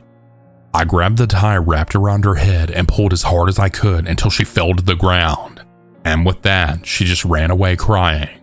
I remember walking the rest of the way home just so confused. What had I even done to her to deserve that? I hadn't even spoken to her in like 8 months at that point, and she and our other friends were in the same tutor group, and they hadn't mentioned anything to me. Eventually, I forgot about that. I turned 12 a couple of months later, and the day after my birthday, I walked into school having spent all my birthday money on new pens, and I was so excited to show them off. I was a weird kid, I know. First lesson of the day begins, and Ellen runs up to me and says, "Sarah's brought a knife to school. She showed me in tutoring. She said that she brought it for you." I kind of just laughed out loud at that, assuming it was a joke of some kind since any sort of weapon brought to our school was grounds for immediate expulsion, and nobody was stupid enough to try that, especially at 12 years old. I think I even made a joke about it probably being a butter knife. She repeated that she was serious, that she told the teachers about it and that they called the police. Again, I didn't believe her. To me, it just seemed crazy that they would call the police over a 12-year-old bringing a knife to school, But they did. The police arrived minutes later, and that was that. I never saw the knife, but she was immediately expelled. I don't know for sure why me or what she had planned to do, but she must have told multiple people that she was going to do something to me, because it was an ongoing joke for the rest of the time that I was at school. She ended up going to the school that my little sister had just started at, and she had apparently also told my sister it had been for me, but it was just a joke. Side note, my little sister is a year younger and she's a fighter. Even at this age now, I've still never been in a real fight, and my sister's always fought anyone who badmouthed me. She's a real one. My sister punched her for that, and that was the last I heard from her until I was 18 years old. I turned 18 and was at university, and then out of the blue I was tagged in an old primary school photo by Sarah. It had the whole class in it, but for some reason she had only tagged me. I found this odd but didn't do anything about it, and it was my old Facebook account anyways, so I ignored it. A couple of months later, it was Sarah's birthday, and she had sent me a message asking if I would come to her birthday party. Mind you, I hadn't spoken to her in like 6 years, and the last time I had, she fought me and then brought in a knife. I simply just ignored the message and moved on with my life.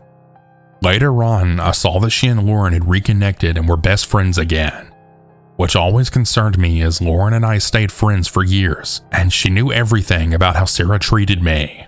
But I've never really put much thought into it other than it's highly likely that they were still friends the whole time, and that Lauren had stolen my DS and phone because of Sarah and they broke them together. The last time I saw her, I was 19. I was on a date with my boyfriend walking down the street, and I saw her standing at the bus stop. I wasn't really bothered since I'd neither seen or heard anything from her for years, until our eyes met and she grinned and pulled out her phone and it started filming me until I was out of sight. I have no idea why she did any of the things she did, and I mostly just feel sorry for her based on the way her life has turned out so far, but I still hope that I never have to see her again.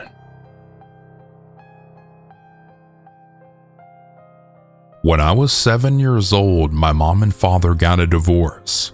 This event prompted her to move and follow her career in a different small town, which would pay much better as she was a single parent now. On our long 12-hour drive to the new location, we stopped on the way in this little town which was very hippie. Sort of had lots of art, little shops, etc. My mom said we were here to meet up with our friend Paulette. I guess they went way back in her college days and just recently got in touch after a decade. We ended up going to this East Indian restaurant where we would meet for dinner. This slender, somewhat fragile woman walks in, and she was very tall, well over 6 feet. She had big, frizzy, curly brown hair with blonde streaks in it. She was Caucasian, wearing a colorful shawl with feather earrings with very pale blue eyes. She looked like a mosaic tapestry or something. She walks over to the table and gives my mom a greeting and a big hug. Then she makes her way to my older brother and shakes his hand after coming around to my side of the table. I lent my hand out to her, and she just stood there expressionless, with her mouth partly open with a blank gaze, just staring at me. It briefly made me uncomfortable, and then a flick of a switch, this spark ignited in her face. She made this huge Cheshire cat smile, kneels over, and then hugs me tightly. She goes back to sit with my mom and they catch up over the years while we eat dinner. My mom gets the bill and says to her in the parking lot, "You can just follow us," to Paulette. We get in her car and my mom explains to us that Paulette is actually coming over to live with us for a while. She followed us for the next several hours. We got to the new place and unpack our necessities, as we had a moving truck hired with the rest of our stuff arriving in the morning. There was a bunk bed already set up at this place for me and my brother. It was fairly late into the night, roughly 11 p.m. when we arrived. My brother and I set up our sleeping bags and I took the top bunk. My mom says goodnight and I fell asleep pretty quickly. I woke up around 1:30 a.m. I guess the patio deck light got turned on somehow, which was right beside our room. I gazed out through the blinders and I saw the back of Paulette's curly hair. She was sitting on the deck cross-legged smoking a cigarette. I didn't think much of it and just laid back down until I noticed the light from the window gets partly blocked out. I looked behind me with my head still on the pillow, and I see the unmistakable outline of Paulette's shadow facing my window. She was there for a few minutes, but I didn't want to lean up, so I just pretended to sleep. Her shadow moves and I hear the front door close. The patio light turns off after a few minutes. I reposition myself facing the wall to go back to sleep. As I begin to drift off, the door to our room opens slowly, and I quickly turned my head around, and it wasn't my mom. It was Paulette wearing a nightgown. I turned back facing the wall and closed my eyes. She quietly makes her way to my bunk. I feel her fingers in a claw formation start to comb the back of my hair, running her nails on the back of my scalp. I kept my eyes closed tightly, nearly holding my breath, trying to give no signs that I'm awake. I smell some essential oils like lavender, and she starts rubbing oil into the back of my neck and also pinching the back of my neck muscle, sometimes holding it and releasing. I began to kind of accept whatever's happening because it didn't feel all that bad after a while. I actually ended up falling asleep to it after my initial confusion. I wake up in the morning and my mom's off at work, and Paulette is waiting at the table with cereal for me and my brother. She had put chocolate chips in my bowl, but not my brother's. My brother and I made small talk with her. She was very giggly and seemed to be trying to make us comfortable with the new situation. My brother heads back to his room to set up his GameCube after he had his cereal. I was a much slower eater than my older brother, so I was always the last at the table. As I slowly ate, she was just sitting there watching my every move. Once I finished, I told her thank you and then grabbed my bowl to bring it to the sink. She places her hand on mine and then says, "I gave you a neck massage so that you wouldn't pee in your bed. I know that lots of young ones pee beds when they sleep in unfamiliar surroundings." I just looked up at her and said, I've never peed my bed before, but thank you." She continued to massage the back of my neck for the next few nights. I ended up telling her that I'm comfortable here now, that she didn't need to do this anymore. She reacted to that with a sigh, but acknowledged it. I had started elementary school the following week, which meant getting earlier night sleeps around 8 p.m. Her and my mom would stay up much later than me and my brother, and they would drink wine together. I always waited for them to go to bed before I used the washroom at night to go pee, because my mom would kind of scold me for being up late on weeknights. Once things got quiet at around 11 in the house, I would sneak out and tippy-toe to go use the washroom. This was my ritual for the next few weeks. That is, until Paulette started doing the exact same thing at the same time every time. Every night when I needed to use the washroom, it just so happened Paulette needed it too, and she would blaze down the hallway across from my room when I opened the door. I'd just go back to my room and wait for her. It started happening so frequently that I would just go outside to pee from the back mudroom door. This had started to piss me off. I'd open my door as quietly as I could and then sprint to the washroom. This seemed effective for a while. One night I got up slightly later than usual, around 12. I was a little more careless with noise because I was half asleep and groggy. I opened the door and Paulette's door just slammed open instantly. She barges out in the dimly moonlit hallway completely naked and just starts quickly walking down the hallway. I was already so down the hallway, I couldn't turn my back to my room. I jumped behind my mom's jade plant and squished my knees to my chest and tugged my head down. She whizzed straight by me so fast that I felt wind push my hair. She stays in the washroom for almost an hour with the door open to crack, the lights off, and in silence. I stayed there beside the washroom, tucked in the corner behind the plant pot, not making a single sound. I hear the washroom door open completely, and she starts pacing up and down the hallway. I kept it small and insignificant behind the plant until she went back to her room. I brushed this off as just a complete accident, that it was just unfortunate timing. But now every night going forward, she would literally sprint down the hallway naked if I'd ever made a single noise, creak the floorboard, open my door, etc. About 2 months into this, my brother and I were sword fighting with tree branches outside. He ends up clipping my forehead, causing it to bleed pretty badly. Paulette sees this happen and she walks up to my brother. I thought she was going to scold him, but no. She stomp kicks him in the head with her boot, causing him to fall on his back. He gets up off the ground crying and runs into the house. She grabs me and starts cradling me, rocking me back and forward. She's shaking so much that she was actually vibrating, repeatedly asking, "Are you hurt?" in a shaky voice. Anyway, my mom finds out through my brother what had happened and decides that she had to leave. On her final day, she had made a point to see me one-on-one in the driveway before entering her car. She then knelt down and said to me, "I hope I can see you in a different life. You remind me so much of my husband. Goodbye." And she actually starts bawling her eyes out, hugging me. I asked my mom who her husband was.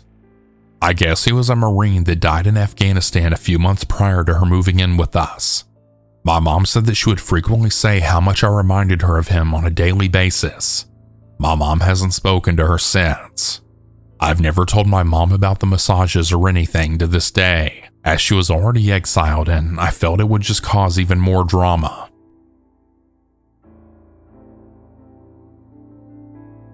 Out of respect for everyone's privacy, names in this story will be changed. The important people to know are my cousin and I, who we'll call Drew. Some of the prominent neighborhood kids we'll call Josh, Kylie, and Devin, and of course, Gabe. To set the story, this was around the time that my mom and dad divorced. It wasn't a clean divorce either, and there was a lot going on around this time.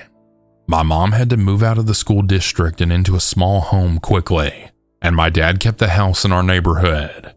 I bring this up to explain that although my two brothers decided to stay with my dad, me and my cousin, who lived with us most of his life, decided to move in with my mom.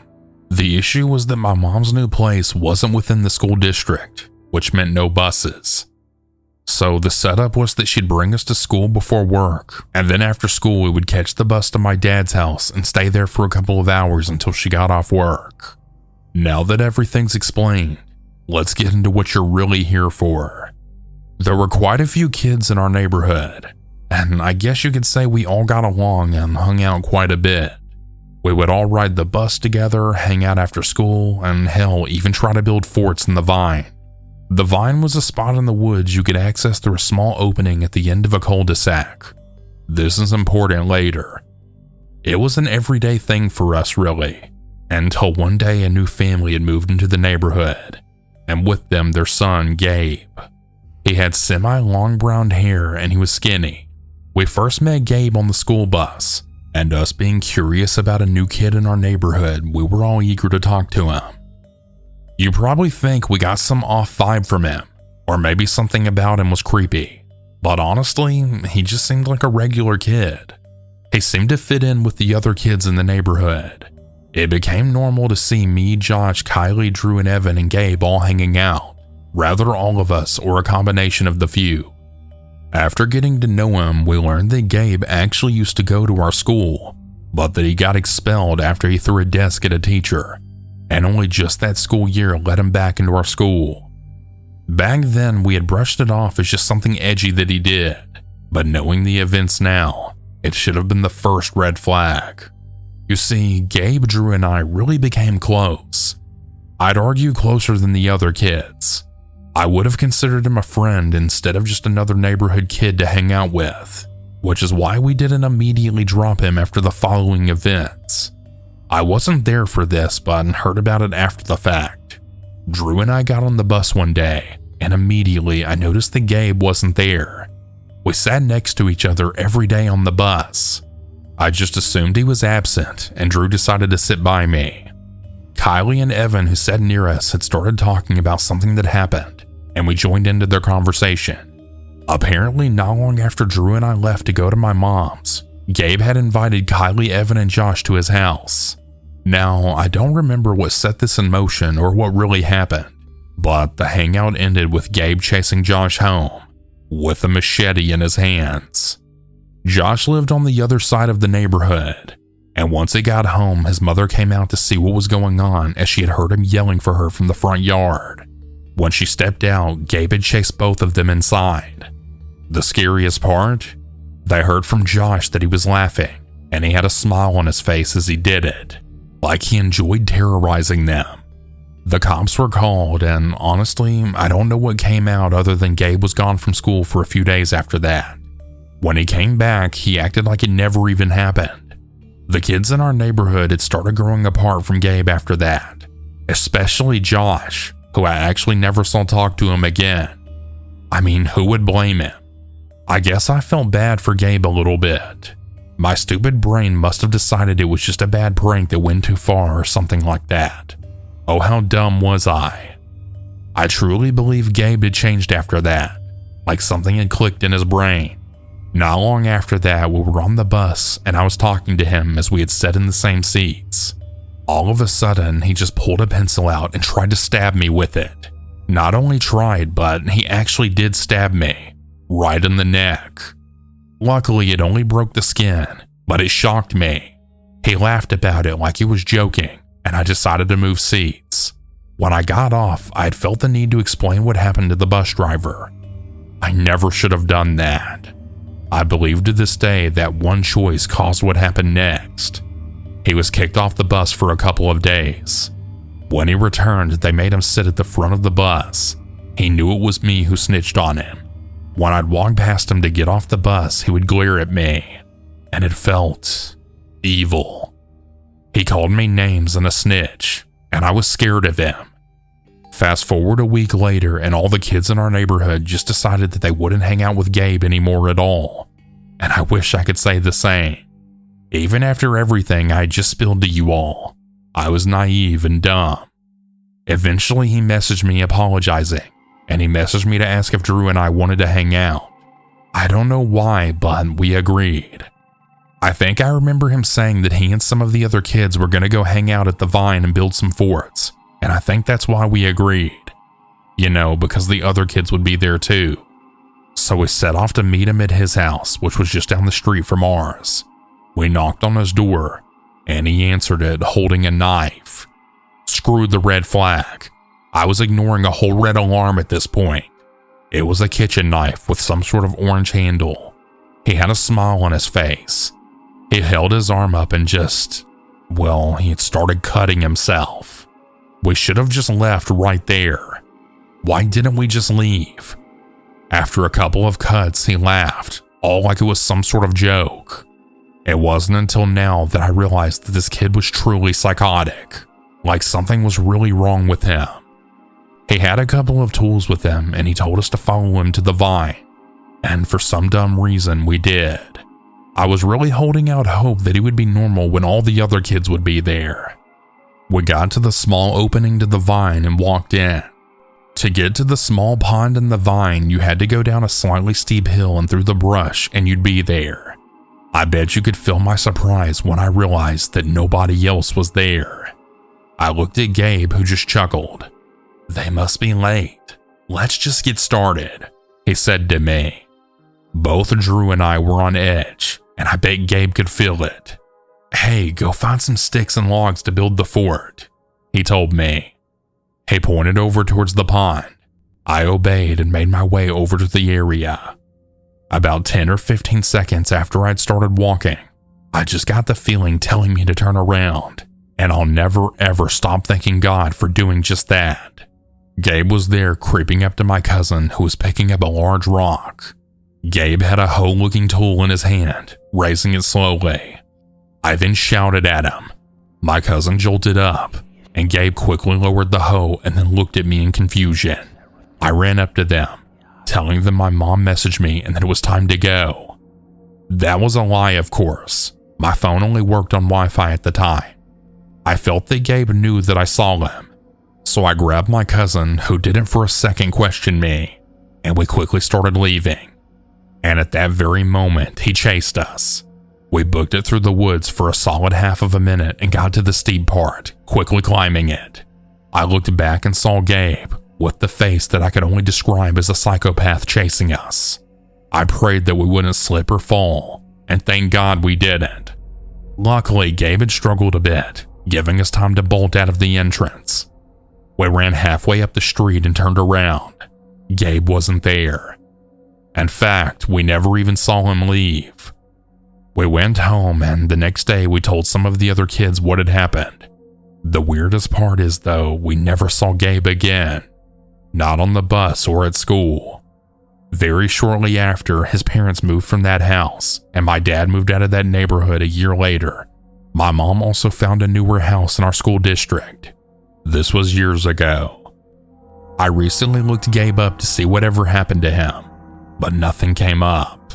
No Facebook page, no Instagram, nothing. It's like he just vanished, like he never even existed in the first place, but I know he did. I don't live anywhere near there anymore, and thank God for that. Gabe, I don't know where you are or what happened to you, but as long as I don't ever see you again, I'm fine.